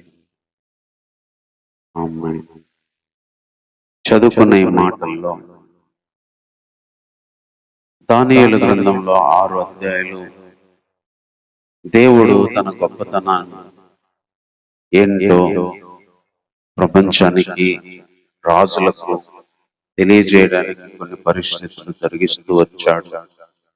ఆయా సందర్భాల్లో ఎలాగా దేవుని గొప్పతనం రాజ్యాలకి, రాజులకు తెలియజేస్తూ వచ్చాడు. ఆయనే గొప్పవాడు, ఆయన రాజ్యమే తరతరంలో ఉంటది, ఆయన సింహాసనం యుగ యుగాల్లో ఉండిద్ది అని చెప్తూ 6 అధ్యాయాల్లో ప్రజల ద్వారా దేవుని గొప్పతనము, దేవుని రాజ్యం యొక్క గొప్పతనము తెలియజేస్తూ వచ్చాడు. మిగతా 6 అధ్యాయాలు కలల రూపంలో, దర్శనాల రూపంలో దానియేలుకు ఈ ప్రపంచ అంతంలో జరగబోయేటి దేవుడు బయలుపరుస్తూ వచ్చాడు.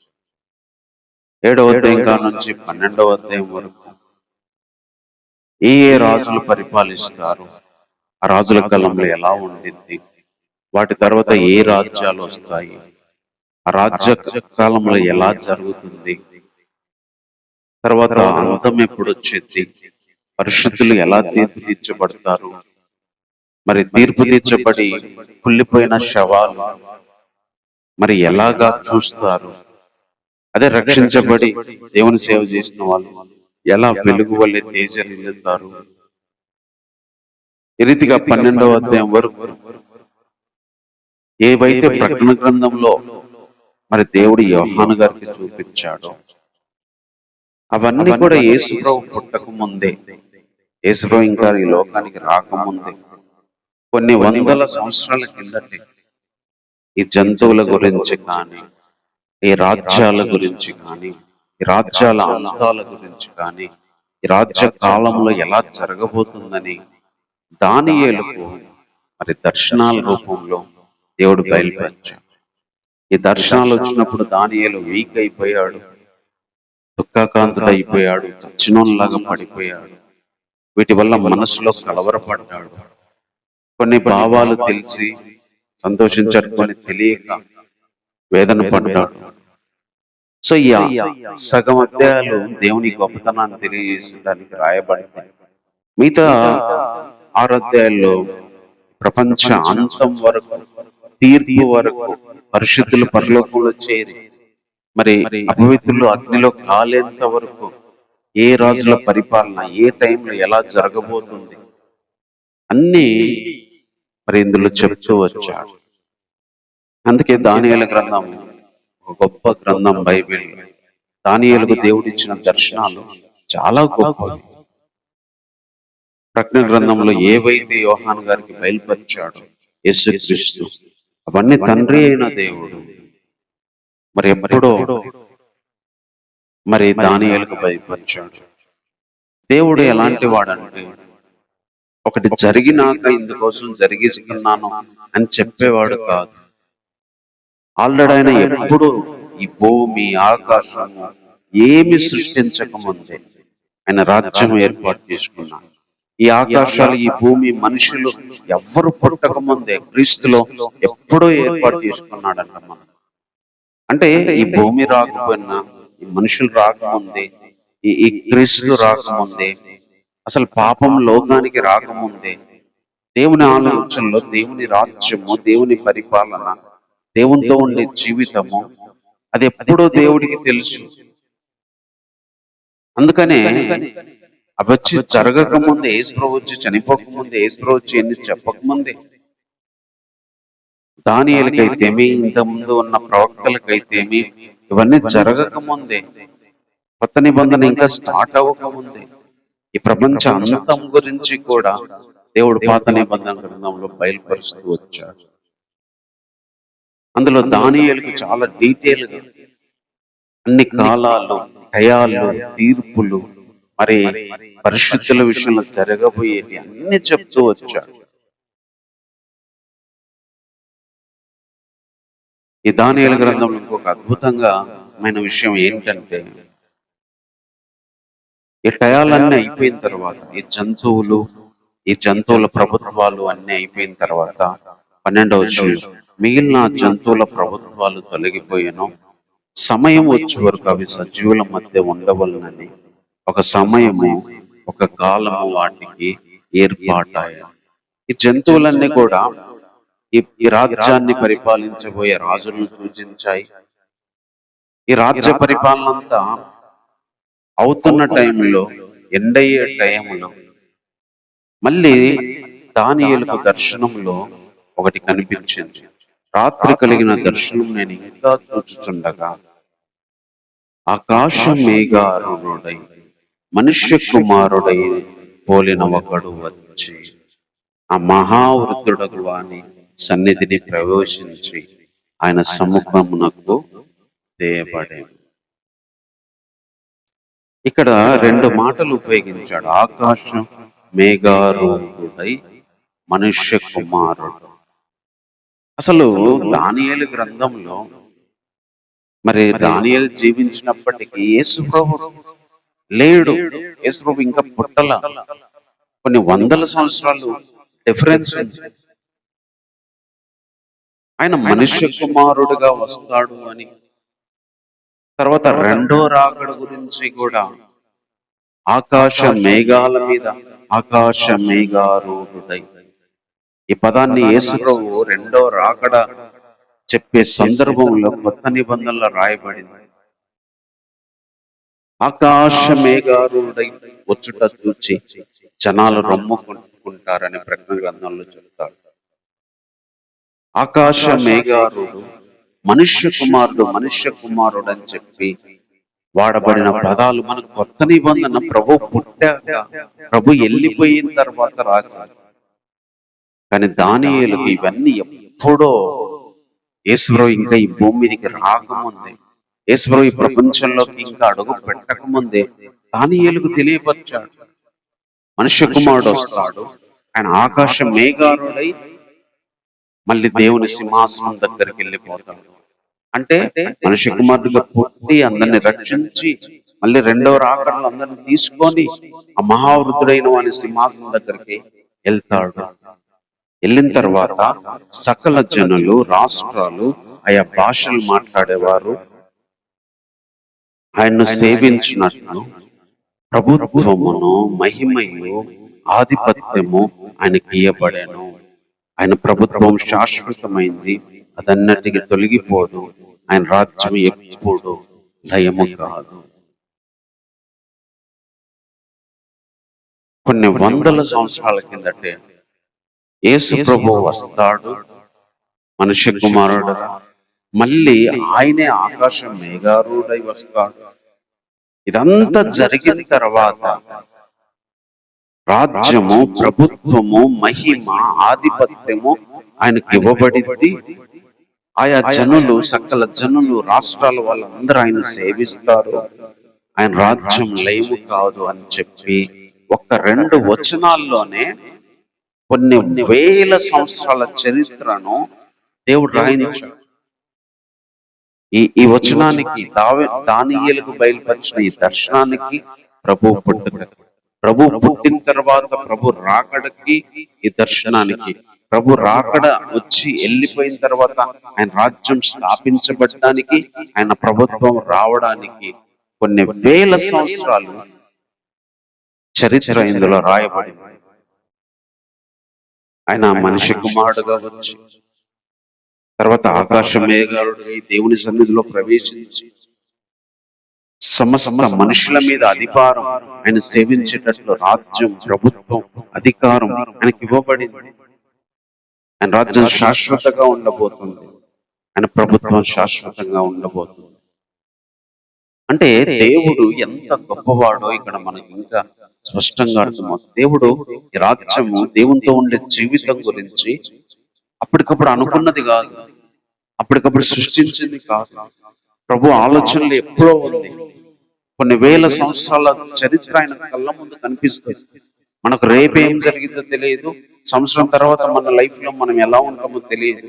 కానీ ప్రభువుకు మనం చనిపోయింది, తీర్పు తీర్చింది, మనం పరలోకం వెళ్తే ఎక్కడ ఉంటాం, లేదా నరకంలో వెళ్తే ఎక్కడ ఉంటామో, అక్కడ ఏం బాధపడేది దేవుడు అసలు మనం పుట్టక ముందే చూడగలడు, ఇప్పుడు చూడగలడు. అవన్నీ ఆయనకు తెలుసు. కాబట్టి ఈ రాజ్యాలన్నిటి తర్వాత క్రీస్తు రాజ్యం, క్రీస్తు ప్రభుత్వం, అందులో ఉండబోయే మనుషులందరూ తెలుసు. కాబట్టి దానియేలుకి దర్శనాన్ని దేవుడు ఇచ్చాడు. కాబట్టి మనుష్య కుమారుడిగా పుట్టిన ఆయన అనేక మనుషులను రాజ్యంలోకి పిలిచి ఒకరోజు వచ్చి మా ఆకాశ మేఘాల మీద వాళ్ళందరినీ తీసుకెళ్లి ఆయన సమ్ముఖంలో ప్రవేశించి ఆయన ద్వారా ఆధిపత్యం, ప్రభుత్వాన్ని ఒకరోజు పొంది శాశ్వతంగా ఉండబోయేది ఉంది అని దానియేలుకి ఇచ్చిన ప్రవచనము లేదా దర్శనం ఇది. దేవుని గొప్పతనం ఎంతో ఉన్నతమైంది, దేవుని ఆలోచనలు ఎంతో ఉన్నతమైనది. ఈరోజు మనము పరలోక రాజ్యానికి సంబంధించిన మన జీవితాన్ని దేవుడు ఎప్పుడో ఆలోచించాడు. మనము పరిశుద్ధులుగా బ్రతకడానికి దేవుడు ఎప్పుడో తన కుమారుని ఏర్పాటు చేశాడు. అలాగే ఈ చిన్న జీవితంలో ఉండబోయే 20 ఏళ్ళు, 30 ఏళ్ళు, 50, 100 ఏళ్ళ జీవితం మొత్తం దేవుడికి తెలుసు. ఈ కాలాలని, సమయాలను చూసుకున్నప్పుడు మన జీవితంలో జరిగేవి, జీవితంలో మనం ఎన్ని అనుమతించేది దేవుడు చిన్న, ఈ దేవుని దృష్టిలో ఇవన్నీ. దేవునికి మన మరణం తెలుసు, మన సమాధి తెలుసు, మనం లేచి ఆయన మేఘాల మీద వెళ్ళేది, ఇదంతా దేవునికి తెలుసు. ప్రతిదీ ఆయన చూస్తున్నవాడు, ప్రతిదీ ఆయన ఎరిగినవాడు. దేవుడు ఎంతో గొప్పవాడు. పర్మనెంట్ గా ఈ రాజ్యాలన్నిటి తర్వాత, ఈ భూమి మీద ఉన్న ఈ గవర్నమెంట్స్ అన్ని తీసేసి ఒక రాజ్యం యేసుక్రీస్తు ఇవ్వబోతున్నాడు. ఆయన పరిపాలించబోతున్నాడు. ఆయనతో పాటు ఆయన నమ్మిన వాళ్ళు పరిపాలించబోతున్నారు. ఆ రాజ్యంలో ఆయన నమ్మిన వాళ్ళు ఉండబోతున్నారు. అలాంటి ఒక సత్యాన్ని దేవుడు ఎప్పుడో కొన్ని వేల సంవత్సరాల కిందటే చెప్పాడు. దేవునికి కొన్ని వేల సంవత్సరాలు, అందుకే ఆయనకంట ఒక రోజు 1000 సంవత్సరాలు కూడా ఒక రోజులాగా ఉన్నాయని పేతురు గారు చెప్తాడు. ఒక్క రోజు ఆయన దృష్టిలో 1000 సంవత్సరాలు కూడా ఒక్క రోజుతో సమానం. అంటే దానియేలుకు బయలుపరిచిన ఈ దర్శనం నుంచి ఈ రోజు వరకు కూడా ఒక 3 రోజులు అయింది. అప్పుడు ఒక 1000 వేసుకున్న, యేసు ప్రభు వచ్చి వెళ్ళిపోయిన తర్వాత ఒక 2000 సంవత్సరాలు వేసుకున్నా, అన్ని జరిగి కూడా ఒక 3 రోజులు కూడా అయినట్టు లేదు ప్రభుకి. అంతకుముందు ఆదాము హవ్వలు కూడా ఇంకా ఒక 2 రోజులు వెనక్కి ఆదాము హవ్వలు కూడా కనిపిస్తారు ప్రభు. ఎందుకంటే 1000 సంవత్సరాల కిందట ఒక రోజు ముందు వెనక్కి దావీదు కనపడతాడు. ఈ ప్రపంచం మొత్తం 6 రోజుల్లో 6000 సంవత్సరాల చరిత్రను దేవుడు తిరగేయగలిగాడు. 6 రోజుల చరిత్ర మొత్తం ఉంది. 6000 సంవత్సరాలు ఈ భూమి పుట్టింది ఆదాము వచ్చిన కాలం నుంచి. ఈ 6 రోజులు అటు ఇటు దేవుడు చూడగలిగిన వాడు. ఇంకా ఒక రోజు ఉందో 2 రోజులు ఉందో తెలియదు. అంటే ఒక 1000 సంవత్సరాలు 2000 సంవత్సరాలు ఉందో తెలియదు. మొత్తం కలిపి ఆయన దృష్టిలో ఒక 6 రోజులు, 7 రోజులు ఈ ప్రపంచం, ఈ భూమి మీద బ్రతికిన రోజులు ఆయన వేళ్ల మీద లెక్క పెట్టగలడు. కానీ దీనికి మనం చరిత్రని, వేల సంవత్సరాలని, మనుషులని మన దృష్టి గొప్ప. కానీ దేవుని దృష్టిలో ఇదంతా చిన్నది. దేవుని దృష్టిలో ఇదంతా ఒక రోజుల లెక్కనే. ఒక 5 రోజులైంది ఇప్పటికి, లేదా 6 రోజులైంది ఈ భూమి పుట్టింది మొదలుకొని ఇప్పటికి. ఈ 6 రోజుల్లో మొదటి రోజు ఎవరితో ఉన్నాడు, 2వ రోజు, 3వ రోజు, 4వ రోజు, 5వ రోజు ఏ మనుషులు, ఏ రాజులు, ఏ పరిపాలన జరిగిందో దేవునికి తెలుసు.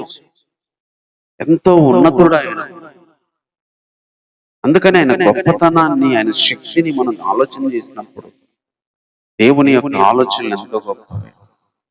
ఆయన ఆలోచనలో దాగి ఉన్న మెయిన్ సత్యం ఏంటంటే, తన కుమారుడైన యేసుక్రీస్తు మనిషి కుమారుడిగా వచ్చి, తర్వాత ఆకాశ మేఘారుడుగా వచ్చి, తర్వాత ఆయన సముఖంలో ప్రవేశించి దేవుని రాజ్యాన్ని, ప్రభుత్వాన్ని పొంది యుగ యుగాలు లయము లేని శాశ్వత రాజ్యంలో ఉండడం అనేది దేవుడు ఫిక్స్ చేసిన ఒక అల్టిమేట్ డెస్టినేషన్. అది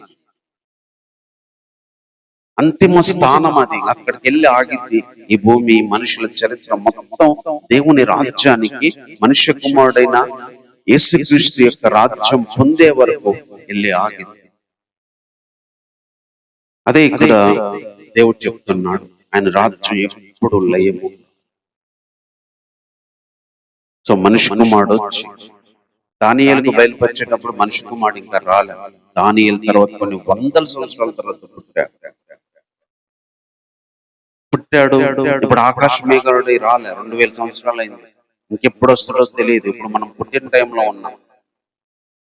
ఆయన ఆకాశ మేఘారుడై వచ్చే టైంలో ఎవరు ఉంటారో తెలియదు. చివరికి వాళ్ళందరూ ఆయన రాజ్యంలోకి ఆయనతో పాటు ఎత్తబడతారు. ఆ సత్యాన్ని ఇక్కడ ఎస్టాబ్లిష్ చేయడానికి దానియేలుకు దేవుడు దర్శనాలు ఇస్తూ వచ్చాడు.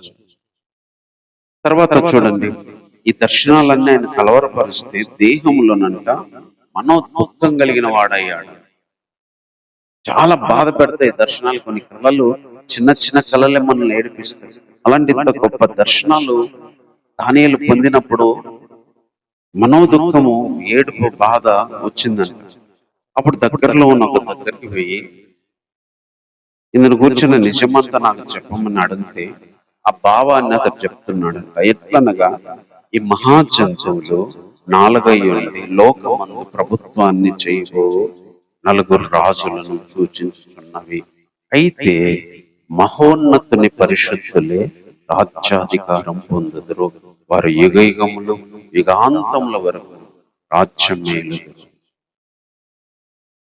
ఈ దర్శనంలో ఏం చూపిస్తుందంటే పరిశుద్ధులే రాజ్యాధికారం పొందుతారు.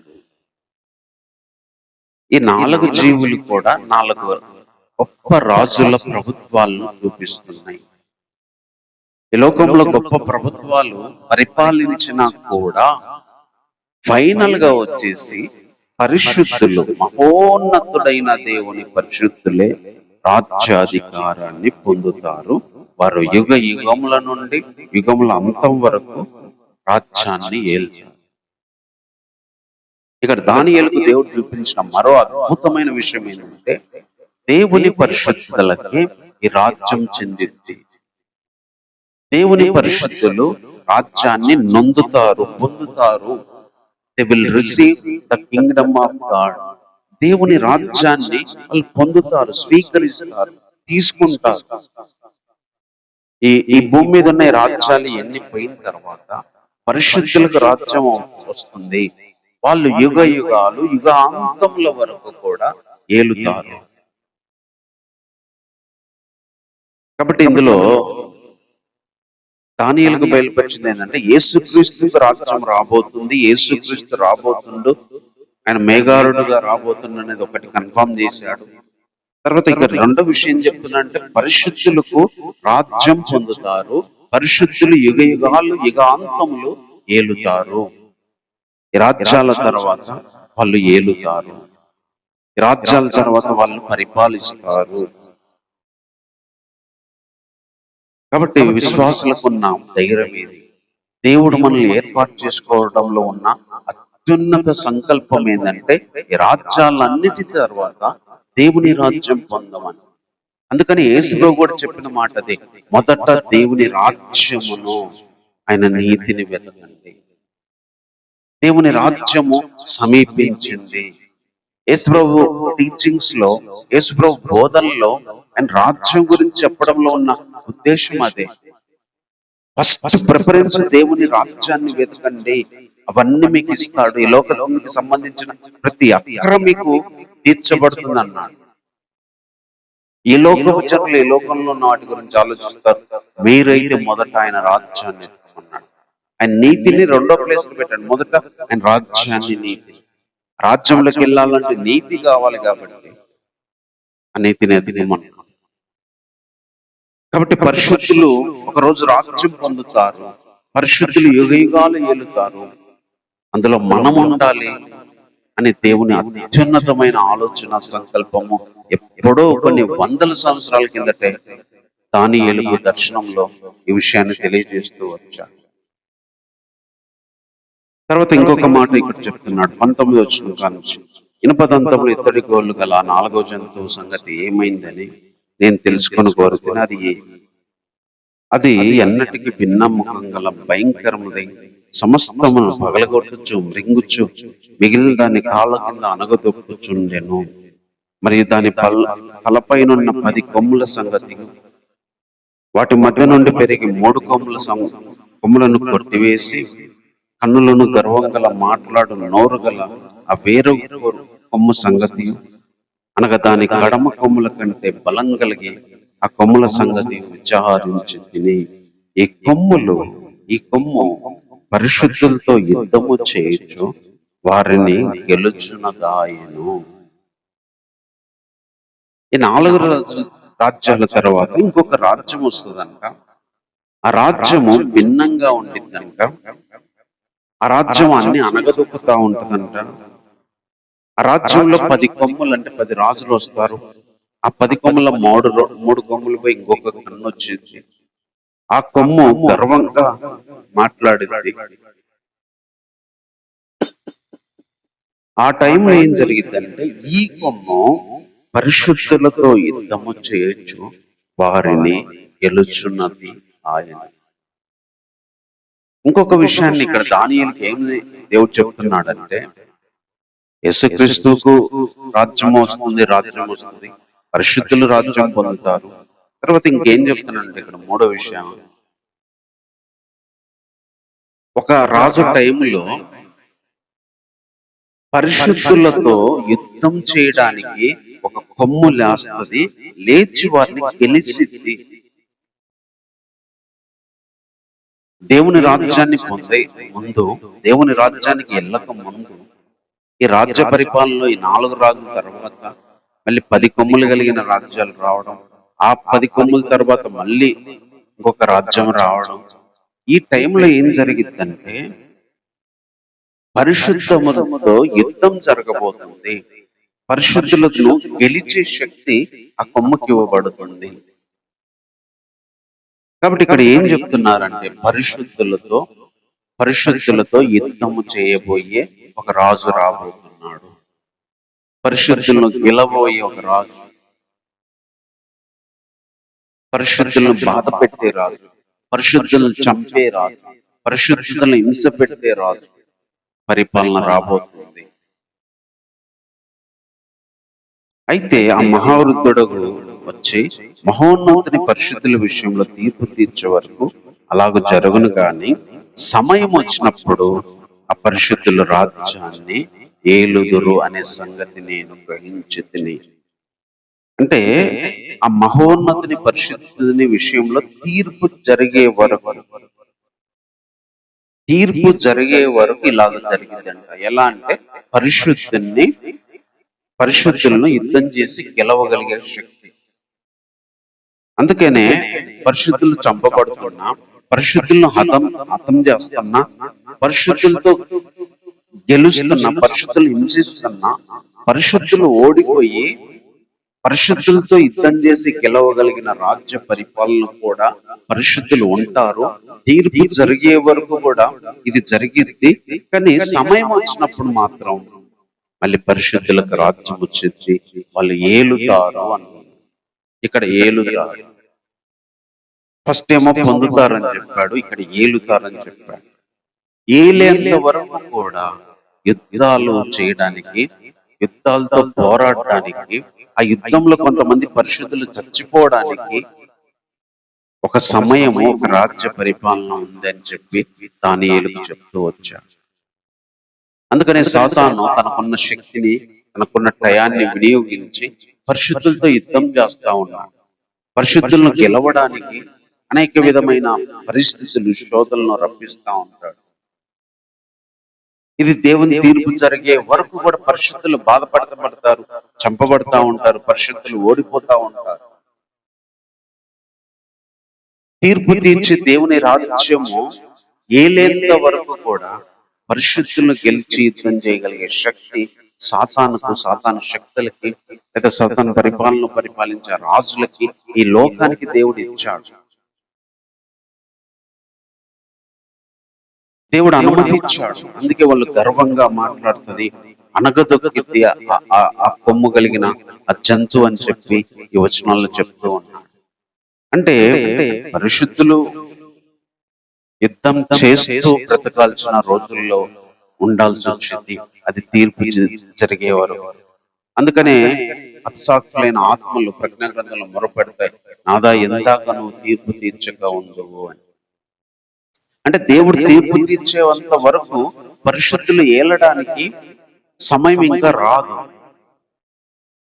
పరిశుద్ధులు బాధపడతా ఉంటారు, పరిశుద్ధులు చంపబడతా ఉంటారు, పరిశుద్ధులందరూ ఓడిపోతా ఉంటారు. అంటే ఈ లోకంలో కొంత టైము పరిశుద్ధులకు యుద్ధ సమయం ఉంది, పోరాట సమయం ఉంది.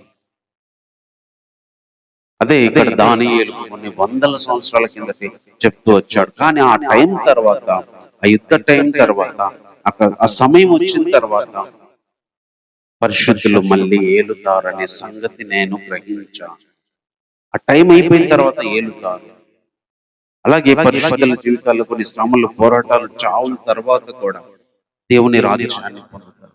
అందుకే ప్రభువు చనిపోయాడు, ఆయనకు రాజ్యం ఉంది. శిష్యులు చనిపోయారు, రాజ్యం కోసం పాటుపడ్డ వాళ్ళు ఆ రాజ్యంలో ఉంటారు. మొదటి శతాబ్దపు సంఘము ఈ శ్రమల గుండా వెళ్ళింది. ఈ రోజుకి విశ్వాసుల సేవకులు శ్రమల గుండా, హింసల గుండా వెళ్తా ఉన్నారు, అయినా రాజ్యాన్ని ఏలుతారు. ఇది దేవుడు దానియేలుకి ఇచ్చిన దర్శనంలో ఇంకొక సత్యం. తర్వాత ఇంకొకటి ఇక్కడ చెప్తున్నాడు. నేను అడిగిన ఆ పరిచారకుడు ఇలాగ చెప్పాను, ఆ 4వ జంతువు లోకంలో తక్కిన 3 రాజ్యములకు భిన్నమగు 4వ రాజ్యాన్ని సూచించున్నది. అది సమస్తాన్ని అనగదొరకొచ్చు, పగలగొట్టుచు లోకమంతా భక్షించును. ఆ 10 కొమ్ములు ఆ రాజ్యం నుండి పుట్టబో 10 మంది రాజులను సూచిస్తున్నవి. కడపట్టగా ముందుగా ఉన్న రాజులకు భిన్నమగు మరి ఒక రాజు పుట్టి ఆ 3 రాజులను పడద్రోయును. ఆ రాజు మహోన్నతునికి విరోధంగా మాట్లాడొచ్చు, మహోన్నతుని భక్తులను నల్లగొట్టును. అతడు పండగ కాలంలో న్యాయ పద్ధతులను నివారణ చేయ పూనుకొను. వారు ఒక కాలము అర్ధకాలము అతని వశమున ఉంచబడదురు. అతని అధికారం నశింపజేయుటకును నిర్మూలం చేయుటకును తీర్పు విధింపబడెను గనుక అది కొట్టివేయబడెను. ఆకాశమంతటి కిందనున్న రాజ్యమును, అధికారమును, రాజ్య మహాత్మ్యమును మహోన్నతుని పరిశుద్ధులకు చెందును. ఆయన రాజ్యం నిత్యము నిలుచును. అధికారులందరూ దానికి దాసులై విధేయులగుదురని ఇంతలో సంగతి సమాప్తమైనని చెప్పాను. దానియేలు నేను మనసున విని మనసు నుండి అధికమైన కలత కలదవాన్నైతే, అందుచేత నా ముఖము వికారమాయన. అయితే ఈ సంగతి నా మనసులో ఉంచుకుంటే తర్వాత ఏం చెప్తున్నాడంటే, ఇంకొక రాజ్యం రాబోతుంది. ఆ 10 మంది రాజులు వస్తారు, తర్వాత 3 రాజులు వస్తారు. ఈ రాజు మహోన్నతునికి విరోధంగా మాట్లాడతాడనక మహోన్నతుని భక్తుల్ని నల్లగొడతారు. న్యాయ పద్ధతులు, పండగ పద్ధతులన్నీ ఆప్ చేయిస్తాడు. ఒక కాలము అర్ధకాలము ఇలా జరిగింది. అయితే అధికారాన్ని నశింపజేయడానికి, అధికారాన్ని నిర్మూలన చేసి తీర్పు విధించబడింది, అది కొట్టివేయబడుతుంది. అప్పుడు ఆకాశమంతటి కింద ఉన్న ప్రతి రాజ్యం, అధికారం, మహాత్మ్యము ఆయన పరిశుద్ధులకి, మహోన్నతుని పరిశుద్ధులకి చెందిందంట. వాళ్ళు దానికి దాసులై విధేయులవుతారు. ఆ రాజ్యం నిత్యం ఉంటుంది.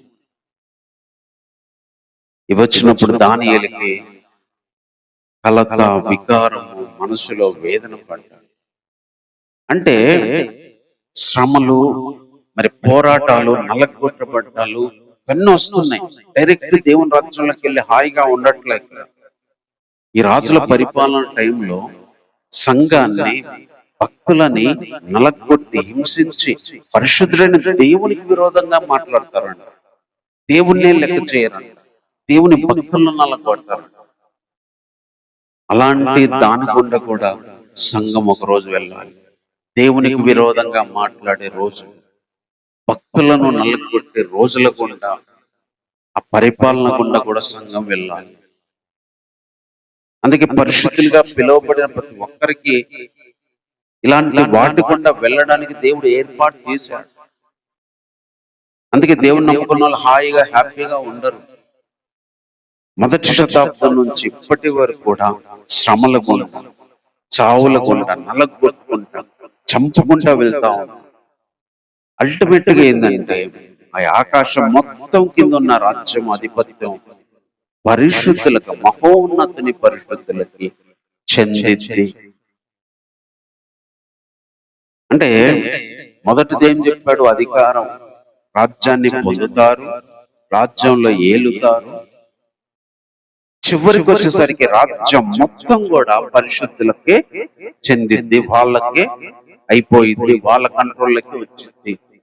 అంతటితో ఈ ప్రపంచం మొత్తం ముగించబడుతుంది.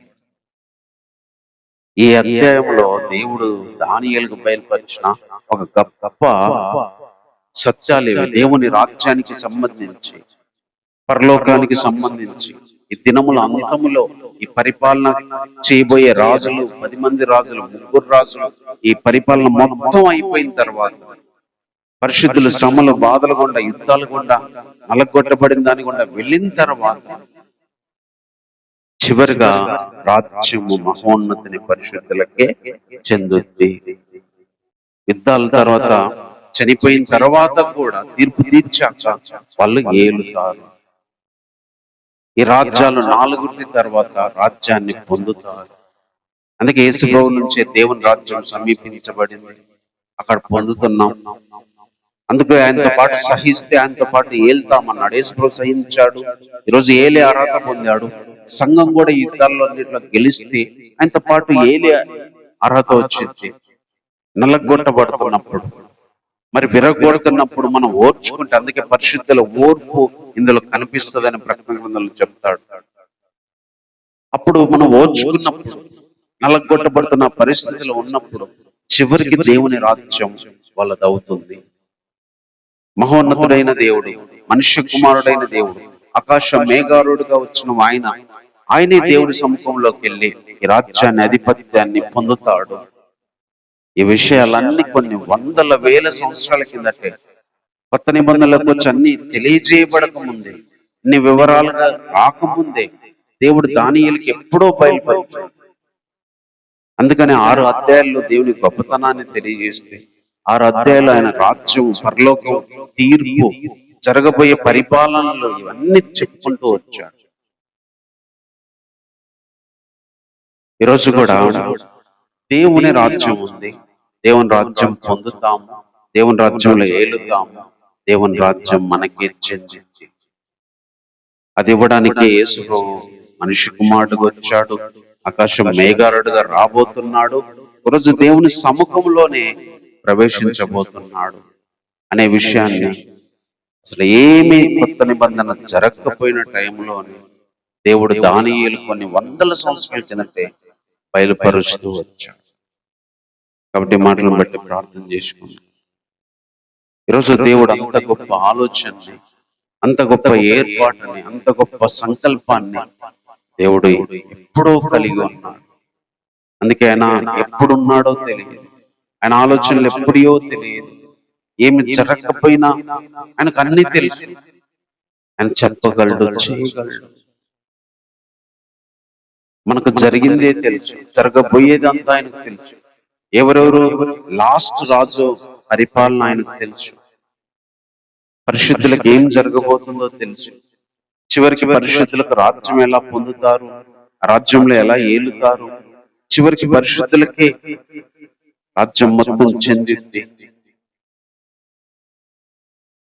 అలాగ మనిషి కుమారుడైన యేసుక్రీస్తు వచ్చి ఆకాశ మేఘారుడుగా వచ్చి దేవుని మహావర్తుడుగా దేవుని సన్నిధిలో ప్రవేశించి లయము కాని ప్రభుత్వాన్ని, రాజ్యాన్ని పొందుతాడని చెప్పి దేవుడు ఎప్పుడో బయలుపరిచాడు. పాత నిబంధనలోనే కొన్ని వందల సంవత్సరాల కిందటే దేవుని ఆలోచనలో ఈ సృష్టి మొత్తం కూడా 6 రోజులతో సమానం. ఆయనకి ప్రతిదీ నిన్న జరిగినట్టే చెప్పగలడు ఆయన, రాత్రి జరిగినట్టే చెప్పగలడు. రాత్రి అబ్రహాంతో ఉన్నట్టు, రాత్రి ఆదాముతో ఉన్నట్టు, ఈరోజు యేసుప్రభుతో ఉన్నట్టు, తర్వాత మనతో ఉన్నట్టు, ఆయనకు గంటల టైం కూడా లేదు. అలా వెనక్కి ఒక సెకండ్ లో వెళ్ళగలడు, పక్కనే ఉన్నట్టుగా ఆయన చూడగలడు. ప్రతిదీ భవిష్యత్తును చూడగలడు, గతాన్ని చూడగలడు. అందుకే ఆయన ఉన్నవాడు అనువాడు. ఐయామ్ హూ ఐయామ్, అంతే. నేను ఉన్నవాడిని. ఎవరైతే నేనున్నాను, ఉన్నవాడిని నేను. అప్పుడున్నా, ఇప్పుడున్నా, అంతంలో ఉన్నా.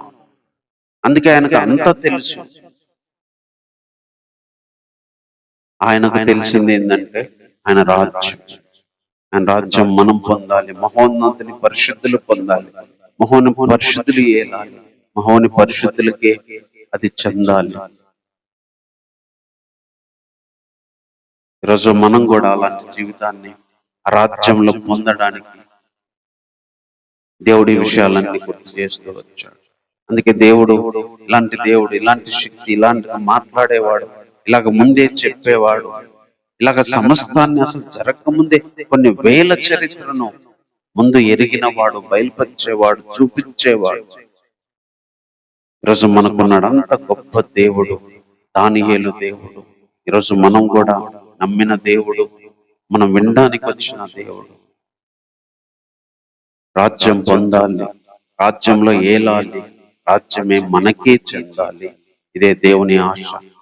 అందుకే ఆయన కుమారుడిని మనిషి కుమారుడిగా పంపించాడు. ఒకరోజు ఆకాశం మేఘారుడుగా పంపించబోతున్నాడు. ఒకరోజు మనందరిని తీసుకెళ్లి ఆయన సముఖమందు నిలబెట్టబోతున్నాడు.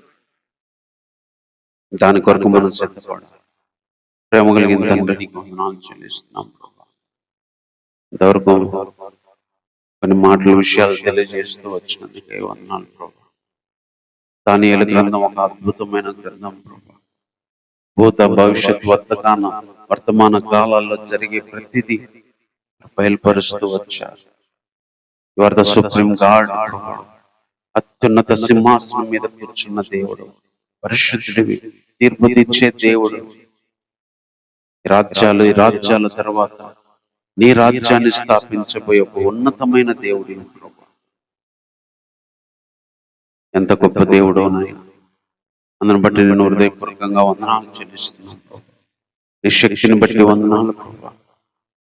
ఎప్పుడో జరగబోయే, ఎప్పుడో బయలుపరిచారు నాయన. దేవా నీకు వందనాలు. మేము నిన్నటి వారమే ప్రభు. నువ్వు వర్తమాన భూత భవిష్యత్తులో ఉన్నవాడు ప్రభు. నీకు సమస్తం తెలుసు. సమస్తాన్ని కంట్రోల్ చేయగలిగిన వాడు. సమస్తము ఎలా వెళ్ళినా తిరిగి నీ ఆధీనంలోకి తీసుకురాగలిగిన వాడు. ఏ రాజ్యాంగంలో వచ్చిన, ఏ పరిపాలన జరిగిన చివరికి నీ రాజ్యం రాబోదు. చివరికి నీ పరిశుద్ధులు గెలవబోతున్నారు. చివరికి నీ పరిశుద్ధులు ఏలబోతున్నారు. చివరికి నీ పరిశుద్ధులకి ప్రభా ఈ రాజ్యం చెందబోతుంది. అలాంటి గొప్ప ఒక డెస్టినేషన్ మా ముందు ఉంచారు, ఒక గమ్యాన్ని మా ముందు ఉంచారు ప్రభా. ఆ రాజ్యం కోసం మేము బ్రతకడానికి సహాయం చేయండి దేవుడు. ఆ రాజ్యం కోసం మేము జీవించడానికి మాకు సహాయం చేయండి. ఆ రాజ్యం కోసం మేము ఎదురు చూడడానికి సహాయం చేయండి. కలిగే యుద్ధాల్లో మీరు సహాయం చేయండి. కలిగే పోరాటంలో మీరు సహాయం చేయండి. నల్లగొట్టబడుతున్న వేళ సహాయం చేయండి. సాతాను మమ్మల్ని అనాస్తున్న వేళ సహాయం చేయండి ప్రభా. శరీరపరమైన, లోక సంబంధమైన ప్రభా, పాప సంబంధమైన వాటిని మేము పోరాడడానికి మాకు శక్తిని దయచేయండి ప్రభా. కొన్నిసార్లు మేము ఓడిపోతున్నాం ప్రభా. కొన్నిసార్లు మేము గెలవలేకపోతున్నాం దేవుడు. ఆయన గెలిచే శక్తిని మాకు దయచేయండి ప్రభా. అన్ని విషయాల్లో మేము గెలిచి నీ రాజ్యంలో ఉండాలి. నీ రాజ్యాన్ని స్వతంత్రించుకోవాలి. ఈ రాజ్యంలో ఏలాలే ప్రభా. ఈ రాజ్యాన్ని పొందాలి. అరితిగా నన్ను మమ్మల్ని సిద్ధపరచండి ప్రభా. అరితిగా మీరే చూపిస్తూ రమ్మండి. అయినా మీరే సహాయం చేయండి. ఇంతవరకు తోడుగా ఉన్నందుకు వందనాలు ప్రభా. ఈ మాటలు మళ్ళీ ఫలింపచేయండి. ఈ మాటల ప్రకారం మేము జీవించడానికి కావాల్సిన శక్తిని దయచేయండి. నువ్వు ఎంత ఉన్నతుడో ప్రభా. ఎప్పుడో జరగబోయేదాన్ని ఎన్నో వందల సంవత్సరాల కిందటే బయలుపరిచే దేవుడు అని హృదయపూర్వకంగా నేను స్తుతిస్తున్నాను దేవుడు. ఈరోజు మా జీవితాల్లో ఏం జరగబోతుందో నీకు తెలిసే. రాబోయే రోజులు ఏం జరగబోతుందో, రాబోయే సంవత్సరాల్లో ఏం జరగబోతుందో ప్రతిదీ ఎరిగినవాడు, ప్రతిదీ చూస్తున్నవాడు. మాకు వచ్చే కళలు నువ్వు ఎరిగిన దేవుడు. ఆ కళలో ఉన్న భావం ఎరిగిన దేవుడు ప్రభా. అవి ఏంటో నీకే తెలుసు ప్రభా. అవి ఎలా జరగబోతున్నాయో నీకు తెలుసు ఆయన. వాటి ఉద్దేశాలు తెలియచేయండి, వాటి భావాలు తెలియచేయండి ప్రభా. దానియేలు ఇవన్నీ తెలుసుకున్నప్పుడు కలత చెందాడు ప్రభా. జరగబోయే ప్రతిదీ మీరు మాకు చూపిస్తున్నప్పుడు దేవుడు వాటిని దాటుకొని వెళ్ళగలిగే శక్తిని దయచేయండి. ఆ పోరాటాల్లో నిలబడగలిగే శక్తిని దయచేయండి ప్రభా. నేరే చూపించండి. ఆ యుద్ధాలన్నింటిలో గెలవగలిగే శక్తి చూపించండి. అన్ని విషయాల్లో ప్రభా సహాయం చేయండి దేవా. కొన్ని కళలు ప్రభా మీరు మాకు బయలుపరుస్తున్నప్పుడు వాటికి అనుకూలంగా మేము మరి సిద్ధపడి ముందుకెళ్ళడానికి, మా మనసులను సిద్ధపరచుకోవడానికి, మా హృదయాలను సిద్ధపరచుకోవడానికి మీరు సహాయపడండి ప్రభా. ఆ రీతిగా మీరే కృప చూపిస్తురండి. ఇంతవరకు ఈ ఆరాధనలో సాయం చేసినందుకు వందనాలు. ఈ గొప్పతనాన్ని తెలుసుకొని ఈ యొక్క అత్యున్నతమైన ఉద్దేశాన్ని ఎప్పుడో మీరు బయలుపరిచిన దానియేలు దర్శనాలను మేము గురించి ఆలోచించడానికి మీరు మాకు ఇచ్చిన కృపను బట్టి వందనాలు చెల్లిస్తున్నాం. ఈ ఆరాధనలు ఇంతవరకు తోడుగా ఉన్నందుకు వందనాలు. ఈ వారం అంతా మీ సన్నిధి ఉంచండి ప్రభా. ప్రతి విషయంలో మీ సహాయం దయచేయండి. కావలసిన ఆహారం, ఆర్థిక సంబంధమైన సహాయాన్ని, మానసిక సమైన సంతోషాన్ని, సమాధానాన్ని దయచేయండి. ఆరోగ్యానికి కావాల్సిన శక్తిని, బలాన్ని దయచేయండి. అంతేకాక ప్రభా, ఆత్మీయ జీవితానికి కావాల్సిన ఆత్మీయ ఎదుగుదలకు కావాల్సిన ఆహారాన్ని దయచేయండి ప్రభా. పరిశుద్ధతలో ఎదిగింపచేయండి దేవుడు, ప్రేమలో ఎదిగింపచేయండి, విశ్వాసంలో బలపరచండి తండ్రి. నీ శక్తిని, నీ ప్రభావాన్ని తెలుసుకొని నీ మహిమతో నింపబడి నీ కొరకు ఎదురు చూట్లో ప్రభా మరింతగా ముందుకెళ్ళడానికి సహాయం చేయి ప్రభా. ఇంతవరకు తోడుగా ఉన్నందుకు వందనాలు చెల్లిస్తున్నాం ప్రభా. బలమైన నీ ఆత్మను మా మధ్యలో ఉంచి నీ వాక్యాలు విని బలపడడానికి మాకు ఇచ్చిన కృపను బట్టి వందనాలు చెల్లిస్తున్నాను ప్రభా. ఆ రీతిగా మీరే కృప చూపిస్తూ ఈ వారం అంతా దీవెనకరంగా చేయండి. సంఘాలను, విశ్వాసులను, పరిశుద్ధులను సిద్ధపరచండి. ఇంకా ఎంతో మంది లోకంలో ఉన్నారు, వారందరూ కూడా ఎరగడానికి సహాయం చేయండి ప్రభా. ఎంతమంది ఇబ్బందుల్లో, శ్రమల్లో, బాధలతో, అసమాధానంతో, అప్పులతో, వేదనలతో ప్రభా, ఆర్థిక ఇబ్బందులతో ఉన్నారు, అనారోగ్యాలతో ఉన్నారు, కనికరించండి, సహాయం చేయండి ప్రభా. ప్రతి ఒక్కరిని ఇవన్నీ దాటిన తర్వాత నీ రాజ్యం ఉందని, ఆ రాజ్యం కోసమే ఈ భూమిని, ఆకాశాన్ని సృష్టించావని, ఇవన్నీ జరిగించేదంతా కూడా రాజ్యం స్థాపించడానికి, అది అల్టిమేట్, అదే ప్రభా ఆఖరిగా మీరు జరిగించబోయేది ప్రతి ఒక్కరు తెలుసుకోవడానికి సహాయం చేయండి. ఇంతవరకు మాతో ఉన్నందుకు మరోసారి వందనాలు చెల్లిస్తూ ఈ వాక్యాలు గుర్తు చేసుకొని ధ్యానించుకొని ప్రభా మేము అలా బ్రతకడానికి మాకు ఇచ్చిన ఈ జీవ గ్రంథాన్ని బట్టి వందనాలు. వాక్యాన్ని బట్టి నేను ఎరిగి, వాక్యాన్ని బట్టి నీ దగ్గరికి రాగలుగుతున్నాను ప్రభా. ఇంకా బలంగా మాతో మాట్లాడండి, మాకు నీ కన్నులు తెరిపించండి, ఈ పరిశుద్ధాత్మను మాకు సమృద్ధిగా అనుగ్రహించండి. అన్ని విషయాల్లో మీరే తోడైన నడిపించమని, వాక్యాన్ని మాలో అందరిలో ఫలింపచేయమని, ఎంతమందికి మాటలు అవసరమో వారందరికీ మీరే మాటలు స్పందించమని, అందుకు కావలసిన శక్తిని, ఆత్మను మీరే మాకు అనుగ్రహించమని కోరుతూ ఈ ప్రార్థన మా రక్షకుడైన యేసుక్రీస్తు వారి నామంలోనే ప్రార్థించి వేడుకుంటున్నాము తండ్రి. ఆమేన్. మన తండ్రి దేవుని ప్రేమ, కుమారుడు మా రక్షకుడైన యేసుక్రీస్తు వారి కృప, పరిశుద్ధాత్మిక సహవాసము, సన్నిధి ఇలా మనం జీవించడానికి మనకును, సార్వత్రిక సంఘ విశ్వాసులకి, పరిశుద్ధులకి, లోకంలో ఉన్న ప్రతి మనిషినికి, ఆకాశం కింద ఉన్న ప్రతి జీవికి తోడైండి నడిపించుగాక. ఆమేన్. అందరికీ వందనాలు.